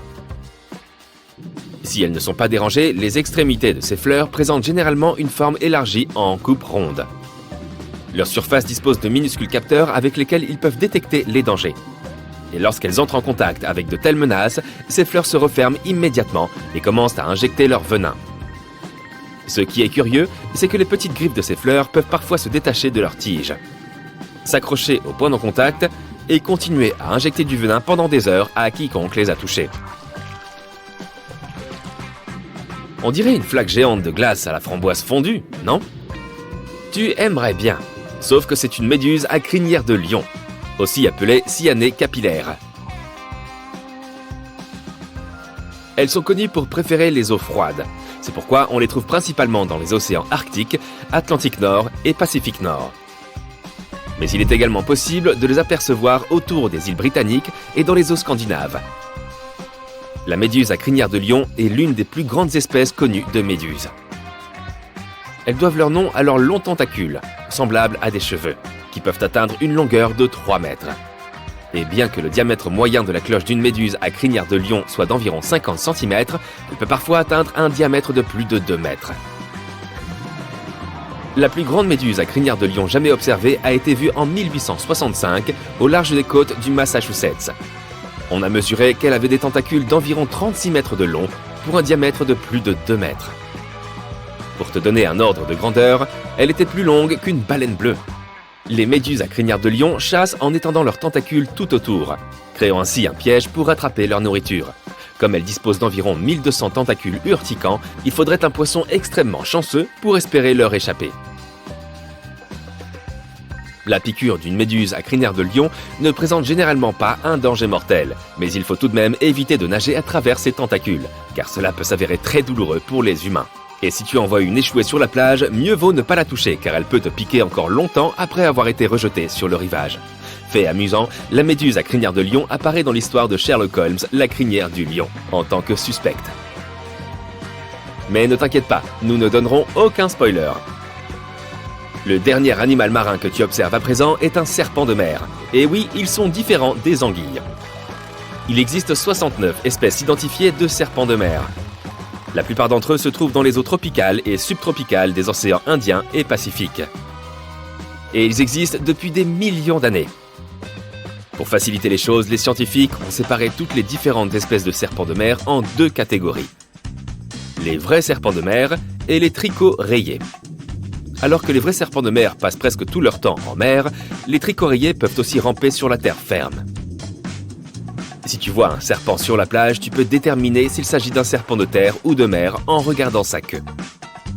S'il ressemble à une pagaie, alors c'est un serpent de mer que tu as là. Mais assure-toi de garder tes distances dans les 2 cas. Tous les serpents de mer doivent faire surface régulièrement pour respirer, car ils n'ont pas de branchies. C'est pourquoi tu pourrais en croiser un pendant que tu nages. Si cela arrive, tu ferais mieux de t'éloigner le plus vite possible, car la plupart des serpents de mer ont davantage de venin que le cobra ou le crotale moyen. Cependant, comme ils n'attaquent que s'ils sont provoqués, les morsures sont assez rares. Un autre fait anodin sur les serpents de mer, ce sont les seuls reptiles à donner naissance dans les océans. La majorité des serpents de mer gardent les œufs en eux et donnent naissance à des petits serpents presque déjà formés tout en nageant. Mais ce n'est pas le cas du trichot rayé à lèvres jaunes. Ils se rendent sur la terre ferme pour pondre leurs œufs. Tu te souviens du poisson-pierre au début de notre visite? Ils sont chassés par les serpents de mer. Et oui, c'est ça la chaîne alimentaire. Bon, alors voici le scénario. Tu rentres chez toi après une soirée entre copines. C'est alors que tu entends des bruits de pas derrière toi.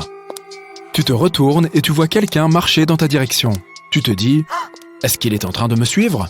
Si ce scénario se présente à toi un jour, voici ce que tu dois faire. Commence à marcher un peu plus vite. Si tu entends les pas de la personne qui te rattrape, alors tes soupçons sont fondés. Essaye de tourner. 4 virages à droite suffisent pour te ramener à ta position de départ. Cela confirmera que la personne est après toi puisqu'elle n'a aucune raison de tourner en rond, et cela te donnera une chance de disparaître. Dès que tu tournes, commence à courir jusqu'à semer ton poursuivant. Si des gens passent par là, tu peux dire à voix haute « Salut !» et prétendre que ce sont tes amis. Dis-leur que quelqu'un te suit et demande-leur s'ils peuvent t'accompagner dans un endroit plus public, jusqu'à ce que tu trouves un autre moyen de rentrer chez toi.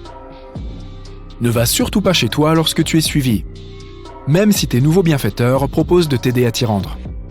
Ton poursuivant saura alors où tu habites et pourrait revenir plus tard, ou attendre que tu sortes de chez toi. Mais supposons qu'il n'y ait personne dans la rue et que cette silhouette soit toujours derrière toi. Si tu portes un sweat à capuche, rentre la capuche à l'intérieur pour la cacher. Si tes cheveux sont relevés en queue de cheval ou en chignon, laisse-les retomber pendant que tu marches. Il sera plus difficile pour ton poursuivant d'attraper toute ta chevelure ou de tirer tes vêtements s'il n'a rien à quoi s'accrocher. Maintenant, tu dois le semer. Si tu viens de t'éloigner d'une route très fréquentée, tu peux faire semblant d'avoir oublié quelque chose en tapotant tes poches. Dis à haute voix « Arf, où est mon portefeuille ?» Pendant que tu fais ça, commence à marcher encore plus vite dans la direction opposée. Cette personne sera moins susceptible de poursuivre quelqu'un qui court vers une rue bondée. Et elle ne courra probablement pas après quelqu'un qui n'a pas son portefeuille. Ne dis jamais que tu as perdu tes clés, elles te seront utiles plus tard. Ne sors pas ton téléphone pour envoyer des messages. La lumière de l'écran rendra l'adaptation de tes yeux à l'obscurité plus difficile. En plus, le fait de regarder ton téléphone te fera ralentir. Regarde bien autour de toi et apprends à connaître ton emplacement exact. En marchant, identifie le nom de la rue, regarde les numéros des maisons et quels magasins ou bâtiments se trouvent dans les environs. Tu auras besoin de ces détails plus tard. Si tu n'arrives pas à t'échapper et que la rue ou la ruelle dans laquelle tu te trouves semble interminable, tourne-toi et regarde ton poursuivant. Regarde ses vêtements, ses yeux, sa taille et son âge. Sweat à capuche noire, pantalon mauve, casquette de baseball verte, ok. Cela te permettra de donner une description précise aux autorités. En faisant cela, tu enverras aussi un message clair à cette personne. Et oui, je te vois. Les personnes mal intentionnées comptent sur l'élément de surprise. Avec un contact visuel prolongé et intense, tu leur retires cet élément. Ils seront pris au dépourvu et ne te verront plus comme une cible. Sois sûr de toi, les épaules rejetées en arrière, le menton relevé. N'aie pas l'air perdu ou nerveuse. Tu donneras une impression de « je sais ce que je fais ». Et ils n'aiment vraiment pas ça. Mettons que le mec à la casquette verte soit déterminé et décide de t'aborder pour te demander quelque chose. Garde un contact visuel constant. S'il te demande son chemin, ne baisse pas les yeux et ne détourne pas le regard pour prendre ton téléphone. Tu dois éviter toute distraction. Dis-lui simplement que tu ne connais pas le chemin. Sa demande est déjà assez suspecte. Qui n'a pas de téléphone avec GPS de nos jours? Si tu portes des livres ou des courses, sois prête à les lâcher dès que tu sens que quelque chose ne va pas. S'accrocher à des objets lourds te ralentira. Maintenant, tu vas avoir besoin de tes clés. Place-les dans ta paume, les dents des clés dépassant de ton poing. Si les choses dégénèrent, tu auras quelque chose de pointu pour te défendre et tu pourras t'enfuir. Ne reste pas silencieuse. Fais du bruit en essayant de partir. Et crie au feu plutôt qu'à l'aide. Les gens réagissent plus souvent à cela qu'à un simple appel à l'aide. Personne ne veut poursuivre quelqu'un qui crie à tue-tête et attire l'attention sur lui. Si la personne te suit de plus loin, sors ton téléphone et appelle la police. C'est à ce moment-là que tu dois connaître tous les détails concernant la rue dans laquelle tu te trouves, ton emplacement et les bâtiments qui t'entourent. Reste au téléphone avec le répartiteur et suis ses instructions. Un autre scénario possible est que quelqu'un te suive en public. Si cela se produit, essaye de te rendre dans un supermarché ou n'importe quel endroit où tu peux te faufiler dans la foule. Si ta veste est d'une couleur différente de ta chemise, retire-la. Il sera plus difficile pour cette personne de t'identifier. Si tu entres dans un restaurant ou un café et que ton poursuivant est déterminé, il entrera et t'attendra. Une possibilité est d'aller directement aux toilettes et d'y rester pendant 5 à 10 minutes. Il se peut qu'il perde patience et qu'il parte. Si tu sors et qu'il est toujours là, fais la queue, commande quelque chose et fais savoir à l'un des membres du personnel que tu es suivi. Ils feront probablement quelque chose et garderont un œil sur toi. Prends ta commande et assieds-toi. Utilise ton téléphone pour faire savoir à ta famille ou à tes amis où tu es, afin qu'ils puissent venir te chercher ou te tenir compagnie. Pendant que tu attends, essaye ces astuces. Bâille. Si la personne bâille aussi, cela signifie qu'elle t'observe. Le bâillement est visuellement contagieux. Fais semblant de regarder ta montre. S'il vérifie la sienne aussi, il a les yeux rivés sur toi. Nous imitons instinctivement la personne sur laquelle nous reportons notre attention. Pour le piéger, quitte le café et marche un peu dans la rue jusqu'à ce qu'il te perde de vue. Puis, dès qu'il en sort, retourne dans le café. Il n'a aucune raison de rentrer de nouveau, sauf s'il te suivait avec une idée fixe. Lorsque quelqu'un vient te chercher, demande aux employés de t'indiquer la porte arrière par sécurité. Évite de marcher seul. Si tu le fais, reste dans les rues fréquentées et fais toujours attention à ton entourage. Tu sais, tout ce qui se trouve au-delà de l'écran de ton téléphone. Ha, détends-toi, je plaisante. La conclusion ? J'espère que rien de tel ne t'arrivera, mais le fait d'y être préparé te donnera confiance en toi au cas où. Voilà, c'est la fin. Tu emballes tout ce que tu peux dans les sacs que tu peux trouver. Nourriture, vêtements, articles de toilette, les nouvelles défilent en arrière-plan. Les alertes rouges clignotent sur l'écran. Tu regardes ta montre et tu sais qu'il est l'heure. Tu n'as même pas encore fini de faire tes bagages. Tu te précipites hors de chez toi et tu vois les gens trimballer des valises à la hâte. Tu montes dans ta voiture et tu pars aussi vite que possible en évitant les gens qui courent partout. Tu arrives à un endroit isolé dans les bois. Cela fait des années que tu travailles sur ton bunker. Il est capable de résister aux pires conditions, les tornades, les ouragans, les volcans et, avec un peu de chance, les astéroïdes. Tu cours vers le bunker, caché derrière quelques buissons et quelques arbres. Il n'y a aucune chance que quelqu'un sache qu'il est là. La porte ressemble à celle des coffres-forts de banque contenant d'énormes sommes d'argent. Derrière, une échelle qui descend de 9 mètres à travers un tunnel sombre. La première chose que tu fais, c'est de mettre le courant. Tout fonctionne avec des batteries robustes, alimentées par les panneaux solaires du dessus, sans compter le générateur de secours alimenté par du carburant. Avec un peu de chance, tu n'auras pas besoin de l'utiliser, mais 2 précautions valent mieux qu'une. Le bunker entier est construit en béton et en acier pour maintenir une durabilité maximale. Les murs ont plusieurs dizaines de centimètres d'épaisseur. Tu peux enfin pousser un soupir de soulagement car tu l'as atteint juste à temps. Tu sens soudain le sol vibrer. Les murs tremblent. La peur te serre la poitrine lorsque toutes les portes des armoires s'ouvrent et que la nourriture stockée commence à dégringoler. As-tu mal calculé? Est-ce que ce truc va tenir le coup? L'astéroïde est tombé loin de l'endroit où tu te trouves. Mais on a l'impression qu'il est tombé juste au-dessus de toi. Le bruit est assourdissant et les ondes de choc semblent ne jamais se terminer. La lumière vacille, la poussière en suspension trouble ta vision et remplit tes poumons. Tu attrapes un masque avec une dernière pensée. Ça y est, le bunker va s'effondrer. Au moins, j'aurais essayé. 1 mois plus tard, tu prépares le petit déjeuner après une autre nuit blanche. Heureusement, tu as stocké plus qu'assez de nourriture. Et quelle variété! Du thon en boîte, du bœuf séché, des haricots, des sardines. Et puis il y a les produits secs. Du riz, du lait en poudre, des pâtes, des nouilles et même des sucreries, du miel et du chocolat. Tu t'es aussi permis des sodas et des jus de fruits, mais l'eau constitue la majeure partie des liquides que tu as stockés. Cet endroit est et sera ta maison pendant, qui sait, des semaines, des mois, des années. Cette pensée te fait froid dans le dos. Au moins tu te trouves dans un endroit idéal, loin dans les terres et de toutes côtes, de sorte qu'un éventuel raz-de-marée ne devrait pas pouvoir inonder ta région. Tu ne peux pas imaginer à quoi ça ressemble là-haut. Tu as besoin d'une distraction pour te distraire du pire des scénarios. Tu te promènes dans ta maison comme un agent immobilier qui la ferait visiter à des acheteurs potentiels. À l'entrée se trouve le salon. Un canapé et une table basse avec quelques vieux magazines et des jeux de société. Devant toi, une petite télévision à écran plat et un lecteur DVD. Malheureusement, pas d'internet, mais tous ces films devraient te tenir compagnie pendant un moment. Sur une table à proximité, il y a un système de radio et de télécommunication qui constitue tes oreilles et ta voix vers l'extérieur. Il y a aussi une bibliothèque avec toutes sortes de livres.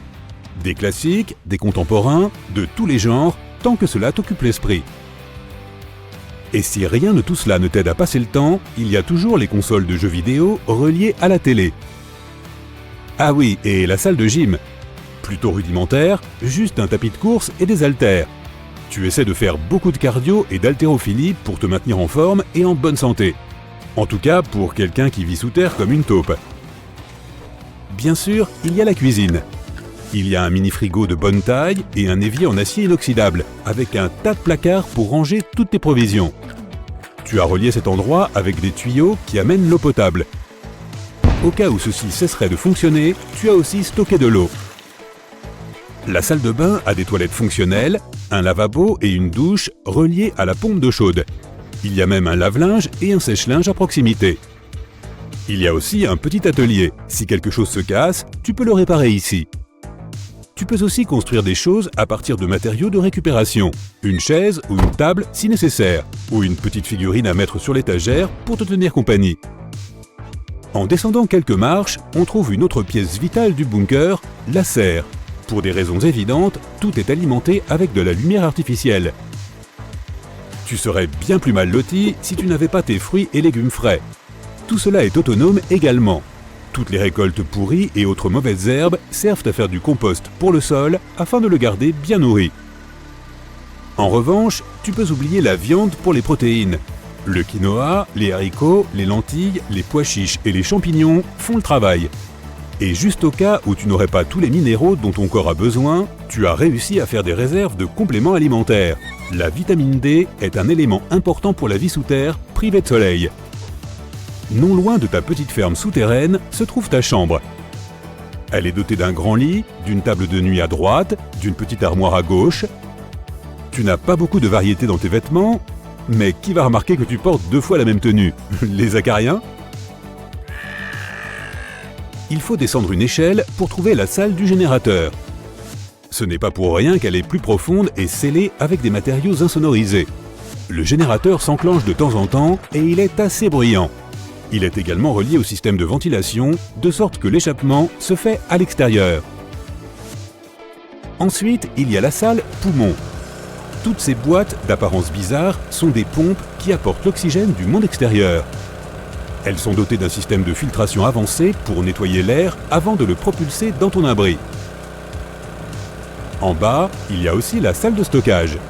Toutes les pièces de rechange y sont. Un canapé supplémentaire, un matelas, des éviers. Même 2 congélateurs pour les produits surgelés, juste au cas où. Comment se déroule une journée type dans le bunker? D'abord, tu prépares le petit déjeuner et prends une tasse de café. Ensuite, tu te diriges vers la radio pour savoir s'il y a eu des nouvelles du monde extérieur. Jusqu'à présent, il n'y en a pas eu. Dès que tu as terminé, tu te diriges vers la serre pour t'occuper de ton potager. Tu aimes vraiment être là car tu as l'impression d'être à l'extérieur et de profiter de la nature.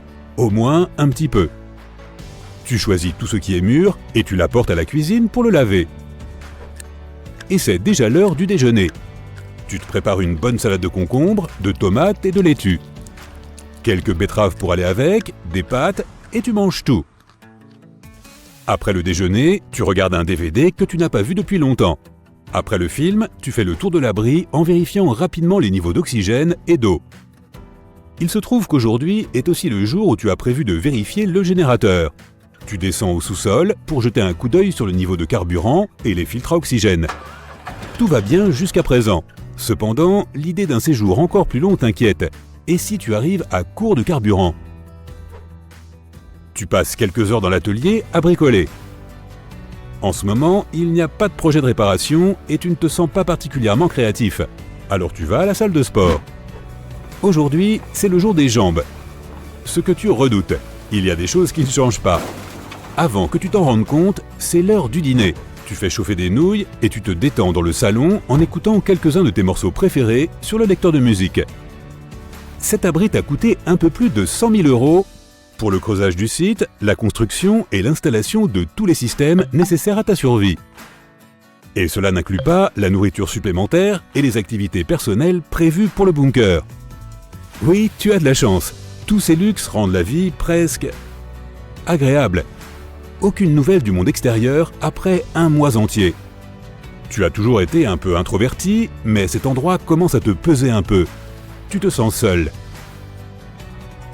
Le son de la radio te fait sortir de tes pensées. Des parasites? Non, une voix étouffée. Quelqu'un essaie de te contacter. Tu te précipites vers la radio, tu trébuches presque à cause du choc. Enfin, tu es submergé par l'émotion. Tu t'es bien habitué à ta vie sous terre, mais il est enfin temps d'ouvrir la porte et de te risquer dans le vaste monde. Ah, la beauté de la nature tout autour de toi, l'air frais et des jours de repos et de méditation loin de la civilisation. Mais tu as marché pendant un certain temps pour arriver jusqu'ici et maintenant, il est temps d'installer ton campement.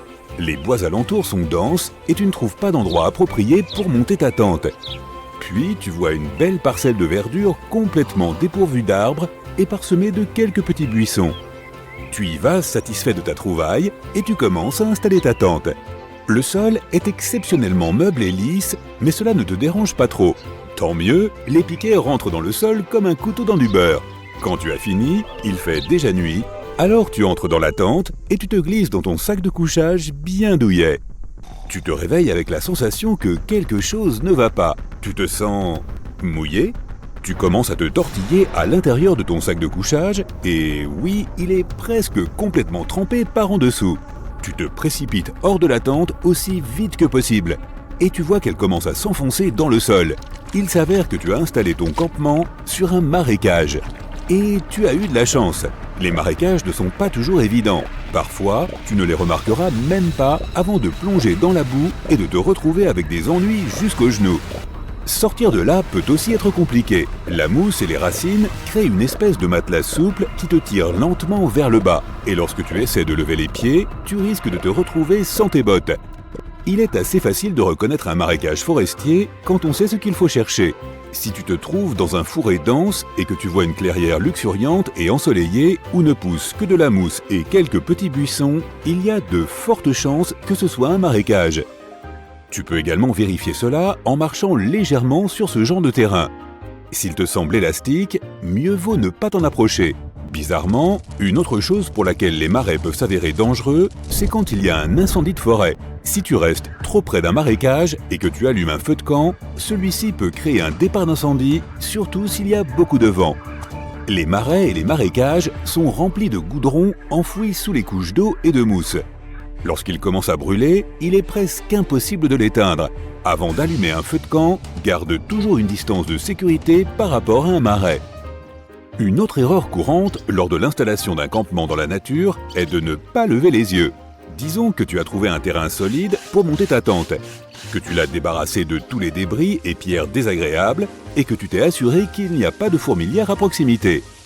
Tu ne veux pas que quelque chose se glisse dans ton sac de couchage pendant la nuit, n'est-ce pas? L'endroit que tu as choisi est parfait et l'arbre qui se trouve à côté de ta tente te protège du vent et de la pluie.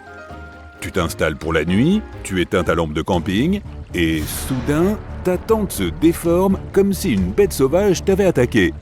Déconcerté, tu sors en courant et tu vois qu'une énorme branche est tombée sur ta tente. Le pire, c'est que tu l'aurais vu venir si seulement tu avais levé les yeux avant de t'installer. Les branches à moitié cassées et pourries sont faciles à repérer, et ce n'est jamais une bonne idée de mettre sa tente directement en dessous. Ce genre de choses peut se casser à tout moment et tu auras de la chance si elle ne déchire pas ta tente et te blesse gravement. Tu sais, crac! Des dizaines de touristes font cette erreur chaque année et la paient souvent très cher. Le fait de regarder vers le haut t'aidera aussi à t'assurer qu'il n'y a pas de nid de guêpe ou de toile d'araignée au-dessus de toi. Ceci pourrait s'avérer encore pire qu'une branche, car les guêpes n'aiment pas être dérangées, et les araignées peuvent se révéler venimeuses. Maintenant, si tu vois une belle rivière et décides de bivouaquer sur ses rives, fais aussi attention à l'endroit exact où tu t'installes. Si tu restes trop près de l'eau, surtout au printemps ou en automne, il y a de fortes chances que tu te retrouves dans la flotte au milieu de la nuit. Vérifie toujours les prévisions météorologiques pour le jour et la nuit à venir. S'il risque de pleuvoir, il vaut mieux se tenir à l'écart de toute étendue d'eau, en particulier des rivières.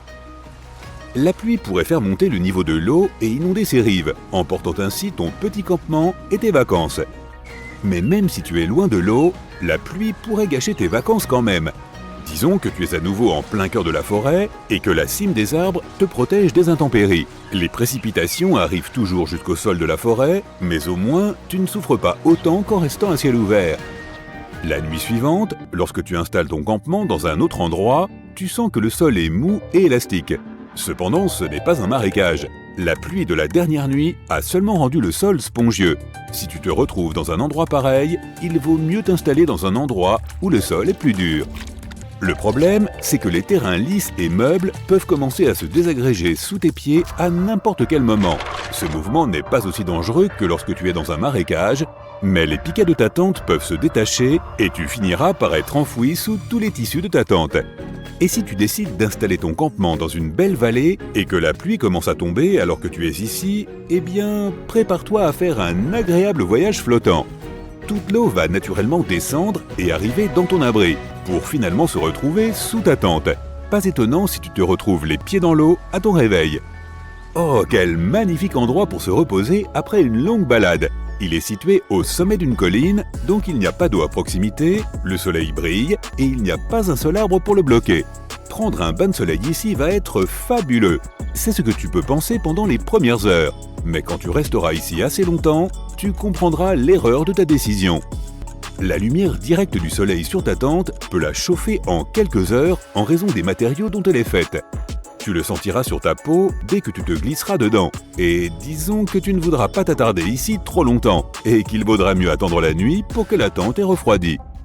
Même chose avec le vent. Dans un endroit ouvert, les rafales peuvent atteindre des vitesses incroyables. Et si tu n'as pas fait attention en enfonçant tes piquets, tu pourrais dire au revoir à ta tente plutôt que prévu.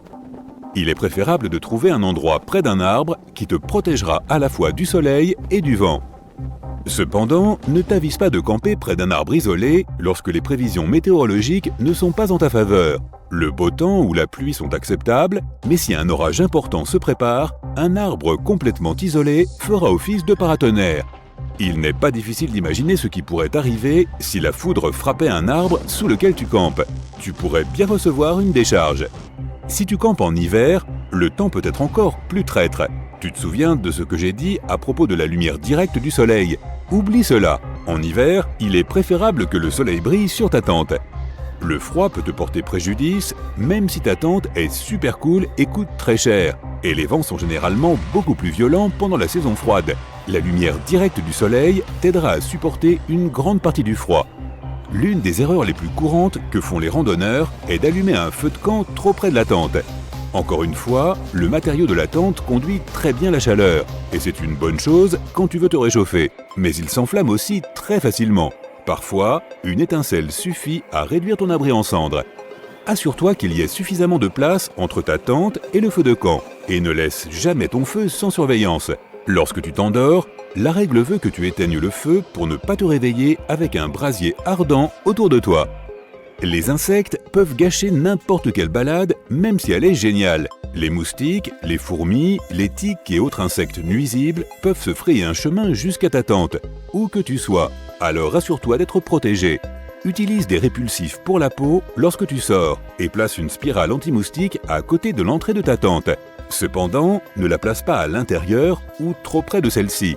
L'odeur est irritante et elle peut aussi provoquer un incendie. Pour éviter la plus grande partie des moustiques et surtout des tiques, essaie de te tenir à l'écart des lacs, des étangs et des forêts denses où peuvent se trouver des marécages. Les moustiques se reproduisent dans des eaux calmes, de sorte que les zones autour de ces bassins sont remplies de parasites ailés. Mais ils ont du mal à voler quand il y a du vent.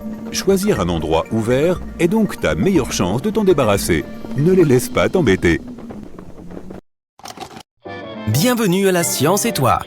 Alors que tu te balades dans la nature, un serpent sort des buissons et te mord la cheville. Quel malheur! Reste calme. Tu dois maintenir ton rythme cardiaque et ta pression sanguine le plus bas possible pour ralentir la propagation du venin. Retire tes chaussures et tes chaussettes. Maintenant, tu dois déterminer si la morsure vient ou non d'un serpent venimeux. Si tu vois 2 plaies profondes sur ta jambe, elles correspondent au crochet d'un serpent venimeux. Dans le cas d'un serpent non venimeux, tu verras de petites marques de dents pointues formant un U. Il existe environ 600 espèces de serpents venimeux et il faut surtout faire attention aux vipères et aux cobras. Chacun de ces serpents a un type de venin différent et nécessite donc des soins différents. Si une vipère te mord, n'appuie pas sur la blessure. Le fait d'emprisonner le venin dans une même zone pourrait aggraver les dommages causés au tissu. Tu dois rapidement te rendre à l'hôpital le plus proche pour te faire soigner. Si un cobra mord quelqu'un, il faut faire un bandage de compression sur la morsure pour empêcher le venin de se répandre dans le système sanguin. Garde un œil sur la victime pour s'assurer qu'elle respire bien, car le venin de cobra peut paralyser le diaphragme. N'essaye pas d'aspirer le venin. Il se propage si vite dans le sang que ça ne servira à rien. Observe bien le serpent et si possible, photographie-le pour le montrer au personnel médical. Essaye d'avoir une image nette. Passons maintenant aux allergies. La plupart des gens réagissent aux composés allergènes par un écoulement nasal ou des éternuements. Mais d'autres réagissent de manière beaucoup plus complexe. Une éruption cutanée peut être le signe d'une réaction allergique. Ce genre d'irritation peut apparaître 1 semaine après l'exposition aux composés allergènes. Il y a quelque temps, une personne à qui on avait installé un appareil dentaire a développé des éruptions cutanées sous sa montre et sur le ventre. Il s'est avéré qu'elle était allergique au nickel contenu dans les bagues de l'appareil. Si des cloques apparaissent sur ta peau après être exposée au soleil pendant 1 ou 2 heures, il ne s'agit pas d'un coup de soleil, mais bien d'une réaction allergique. Tu peux aussi avoir des rougeurs, boutons et desquamations. Si cela se produit, rends-toi rapidement aux urgences. On t'examinera et t'expliquera que faire. Certains médicaments peuvent être mis en cause, mais aussi des fruits comme les agrumes ou certains tubercules. Si tu es allergique au pollen, méfie-toi des fruits et légumes. Certains contiennent les mêmes protéines que celles contenues dans le pollen et ton système immunitaire y réagira comme tel en provoquant au passage des démangeaisons, un gonflement de la bouche et peut-être même du visage. Si tu souffres d'une plaie profonde à la main, la première chose à faire est d'appeler une ambulance. Tu es coincé dans une voiture en plein hiver et le froid te fait frissonner. C'est bon signe. Quand la température descend en dessous d'un niveau confortable, le corps tremble pour augmenter sa production de chaleur de près de 500%. Mais les frissons ne te réchaufferont pas très longtemps. Au bout d'un moment, tes muscles manqueront de carburant et ils cesseront de se contracter. Si une personne frigorifiée cesse de trembler et qu'elle s'endort, agis vite.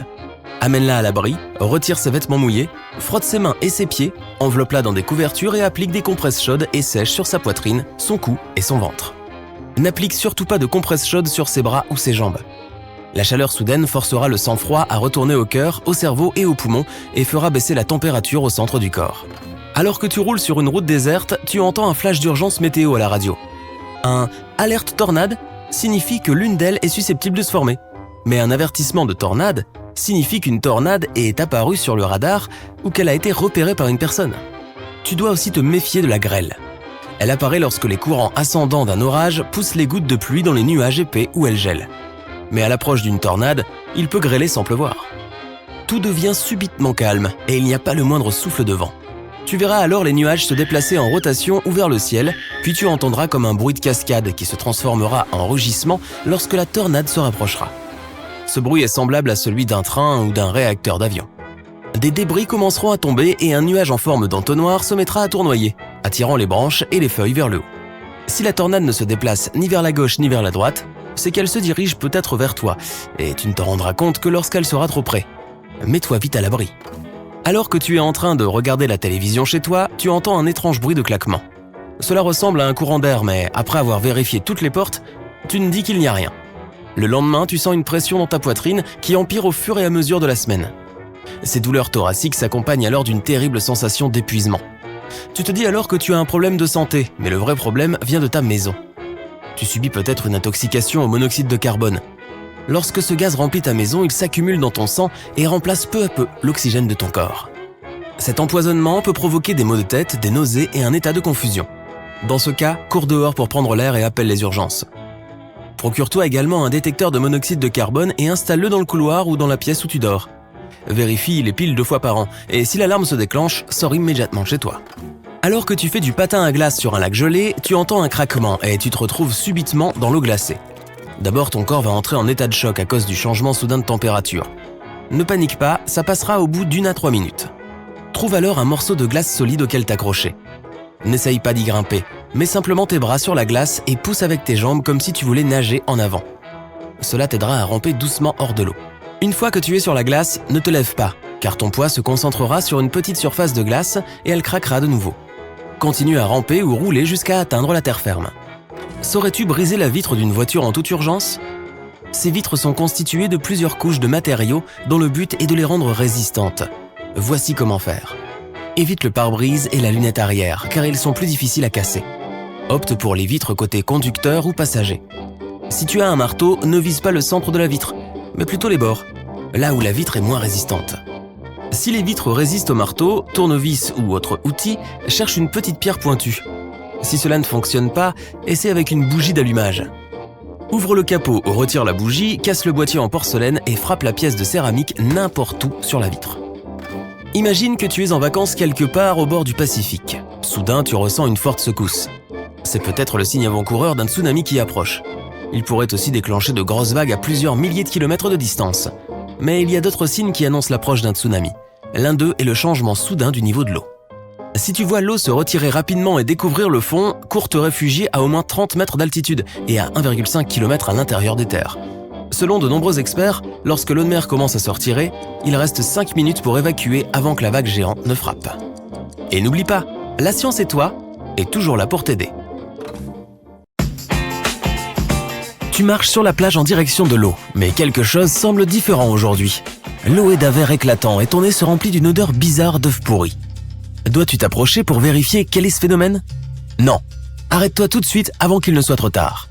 Ce que tu vois s'appelle une prolifération d'algues nuisibles, également appelée efflorescence algale, et s'en approcher est une très mauvaise idée. Cet amalgame contient des algues qui peuvent produire des gaz toxiques très dangereux. C'est ce qui fait que certains lieux touristiques qui étaient autrefois populaires sont devenus déserts. Tu peux aller sur une plage au bord de la mer ou au bord d'un lac et voir quelque chose qui ressemble à de l'écume de couleur bleu-vert qui flotte sur ou juste en dessous de la surface de l'eau. En fait, cela ressemble à des sortes de traînées de peinture vert vif. Certaines fleurs d'eau, appelées marées rouges, peuvent aussi colorer l'eau en brun ou en rouge. Quoi qu'il en soit, si jamais tu vois quelque chose dans ce genre, essaie de te tenir à l'écart, de contrôler ta curiosité et de ne pas partir à la découverte de ce drôle de phénomène. Lorsque les algues se décomposent, des poches de gaz toxiques de sulfure d'hydrogène se retrouvent emprisonnées sous la croûte. Si tu marches sans le savoir sur une poche pareille, tu libéreras le gaz et pourras l'inhaler accidentellement. Autant te dire que cela risque de se finir tragiquement. Sur certaines plages, les bulldozers empilent les algues dans des camions à benne et les amènent dans des centres spéciaux. Là, les travailleurs sèchent les algues et s'en débarrassent. Mais parfois, ces centres doivent être fermés temporairement. Les algues mélangées à du sable et à de la boue sentent alors tellement mauvais que les habitants ne peuvent pas dormir la nuit à cause de cette puanteur. Il existe 3 types d'algues dangereuses qui peuvent devenir nocives. Les cyanobactéries, les dinoflagellés et les diatomées. Toutes sont composées de minuscules formes de vie flottantes qui utilisent la lumière du soleil pour créer leur propre nourriture. Les proliférations d'algues bleu-vert sont causées par les cyanobactéries. Elles produisent des toxines dangereuses qui détruisent les tissus nerveux. La situation peut devenir tellement grave que les stations d'épuration des eaux ne parviennent pas à se débarrasser de la toxine. Dans ce cas, il est recommandé aux habitants de ne carrément plus utiliser l'eau du robinet. Les dinoflagellés et une sorte de diatomée sont responsables de la création des marées rouges. Elles se produisent principalement dans les baies des océans. Pour qu'une marée rouge se forme, l'eau doit être chaude, salée et riche en nutriments. Ce genre d'efflorescence libère une énorme quantité de toxines différentes. Au Texas, avant, les marées rouges n'avaient lieu qu'une fois par décennie. Aujourd'hui, elles se produisent tous les 3 ans. En Floride, les marées rouges apparaissent tous les ans. Les diatomées sont longues et fines et peuvent produire des substances toxiques nocives pour l'homme. Pire encore, si certains crustacés comme les couteaux mangent beaucoup de ce plancton, ils deviennent eux aussi toxiques. C'est pourquoi les consommer peut mener à une catastrophe. C'est l'une des raisons pour lesquelles on surveille les eaux de la mer. Si les niveaux de toxines deviennent trop élevés, les plages sont fermées pour éviter la récolte des coquillages. Les proliférations d'algues nuisibles peuvent durer de quelques jours à quelques mois. Elles suppriment tout l'oxygène de l'eau et entraînent la disparition de la vie marine. Mais la situation est encore pire lorsque les microbes commencent à décomposer les algues à la fin de cette prolifération. Ils consomment alors encore plus d'oxygène et aucun poisson ne peut plus y survivre. Cela crée d'énormes zones d'eau presque totalement dépourvues d'oxygène et de toute forme de vie végétale ou animale. Les proliférations d'algues nuisibles apparaissent dans les régions où l'eau contient trop de nutriments, et les nutriments les plus courants proviennent de l'agriculture et d'autres industries. De plus, les moussons d'hiver sont devenues plus chaudes et génèrent désormais plus d'humidité. Cela permet aux algues de se rassembler en d'énormes proliférations. Certaines d'entre elles deviennent si énormes que de gros tourbillons verts peuvent carrément être observés depuis l'espace. Mais toutes les proliférations d'algues ne sont pas nuisibles. Certaines d'entre elles ne font qu'ajouter un mauvais goût à l'eau, changer sa couleur ou produire des odeurs dégoûtantes. Malheureusement, tu ne pourras pas distinguer les algues toxiques des algues totalement inoffensives juste en les regardant. Les algues ne sont pas les seuls organismes qui semblent complètement inoffensifs. Voici d'autres habitants marins qu'il ne faut jamais toucher. La méduse Irukandji, qui vit en Australie, semble minuscule et totalement innocente. Mais les apparences sont trompeuses, et ce bébé de la taille d'un ongle humain est en fait mortel. Pendant la saison qui va de novembre à mai, des tonnes de plages sont fermées à cause de ces petites créatures. Ce qui rend les méduses particulièrement dangereuses, c'est leur taille miniature. Tu ne les verras tout simplement pas en nageant. Oups. La pieuvre aux anneaux bleus n'a pas juste l'air parfaitement inoffensive, elle est aussi d'une beauté à couper le souffle. Mais ne te laisse pas tromper par son apparence. Tu ne voudrais surtout pas tomber nez à nez avec cette créature relativement petite de 20 cm de long. Elle transporte suffisamment de venin pour assommer 26 adultes en quelques minutes. Et une fois que l'animal se sent menacé, tu peux probablement deviner le résultat. En même temps, si on ne la dérange pas, cette pieuvre est absolument docile. La fameuse méduse boîte, nommée ainsi en raison de sa forme cubique, vit dans les océans Indien et Pacifique. Reste à l'écart de cette créature qui possède une cloche carrée et de longs tentacules qui pendent.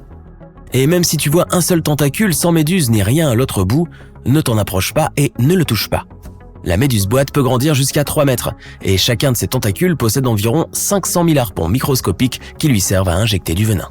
Contrairement aux autres méduses, les méduses boîtes sont des chasseuses. Elles peuvent s'accrocher à toi en enroulant leurs minces tentacules autour d'un de tes membres ou de ton corps. Vu le danger que représente leur venin, je te jure que ce ne sera pas une expérience agréable. L'étoile de mer couronne d'épines a reçu logiquement son nom des épines venimeuses qui recouvrent tout son corps. C'est la deuxième étoile de mer au monde en termes de taille. Elle peut mesurer jusqu'à 50 cm de diamètre. Elle se nourrit de coraux et elle mange beaucoup. Une seule étoile de mer affamée peut manger plus de 30 mètres carrés de coraux en un an. Ces créatures ont également tendance à avoir beaucoup de bébés. Elles produisent plus de 500 millions d'œufs à la fois. Vraiment, elle fait bien son boulot. La raie pastenague à taches bleues est assez petite et vit principalement dans l'océan tropical Indien et l'océan Pacifique occidental, près des récifs coralliens. Cette créature ne mesure pas plus de 35 cm de diamètre et présente un motif de couleur assez frappant. Elle est jaune, avec des taches bleues électriques sur le corps et plusieurs bandes bleues sur la queue. Mais même si cet animal est assez joli, il ne faut jamais oublier qu'il est également très dangereux. Il peut te blesser avec les épines venimeuses de sa queue. Tu peux rencontrer des rascasses volantes dans l'océan Pacifique Sud et dans la mer des Caraïbes. Malgré ce que la plupart des gens pensent, il n'y a aucun problème à manger ce poisson. C'est lorsqu'elles sont vivantes que ces créatures présentent un réel danger. Tu peux te piquer accidentellement avec leurs nageoires pointues qui contiennent du venin. Si tu es un collectionneur passionné de coquillages, tu dois connaître de vue l'escargot conique. Avec une longueur d'environ 10 cm, l'escargot a l'air mignon et innocent. Mais cette vision est trompeuse, surtout si tu as affaire à une espèce tropicale. Imagine que tu trouves un joli coquillage et que tu le ramasses. Tu n'as pas peur, tes gants de plongée semblent t'offrir une protection parfaite. Mais les escargots coniques ont de minuscules protubérances en forme d'aiguille qu'ils peuvent sortir de leur bouche. Et celles-ci sont pleines de neurotoxines mortelles. Ces harpons peuvent facilement traverser le tissu de ta combinaison de plongée. Mais le pire, c'est que son venin contient des analgésiques. Tu ne te rendras même pas compte que tu as été piqué. L'oursin fleur est entré dans le livre Guinness des records comme l'oursin le plus dangereux de la planète. Ces créatures vivent dans les océans Indien et Pacifique Ouest. Et même si un oursin fleur ressemble à quelque chose que tu aimerais voir dans ton aquarium, ne le touche jamais. Ils ont suffisamment de venin pour rendre tes vacances extrêmement désagréables. Ou super courtes. Le poisson-pierre est le poisson le plus venimeux du monde et il sait se camoufler. Oh chouette. Il peut si bien se fondre dans l'environnement que tu ne le verras pas, même si tu fais très attention. Il est donc très facile de marcher dessus. Une fois que la créature se sent menacée, comme lorsque tu essaies accidentellement de l'écraser, elle déploie les épines venimeuses qui poussent le long de son dos. Plus la pression est forte, plus le poisson produit de venin. La créature reste dangereuse même lorsqu'elle est hors de l'eau. Les aiguilles de mer d'Indonésie ne sont pas venimeuses, n'ont pas de dents acérées et resteront très probablement aussi loin de toi que possible. Le danger réside dans la forme du corps du poisson. Après tout, on ne l'a pas appelé aiguille pour rien. Les aiguilles de mer nagent près de la surface. En cas de danger, elles se lancent hors de l'eau et leur vitesse peut atteindre 60 km/h. Leur longue mâchoire transforme tout simplement ces poissons en lances volantes. Le poisson chirurgien rayé a reçu son nom en raison des épines qui poussent près de la base de sa queue. Lorsqu'un poisson se sent en danger, il bouge la queue et révèle des épines en forme de scalpel. Si tu ne te dépêches pas de partir, tu peux avoir plusieurs vilaines coupures. N'oublie pas que certaines espèces sont aussi venimeuses. Et surtout, passe une excellente journée à la plage.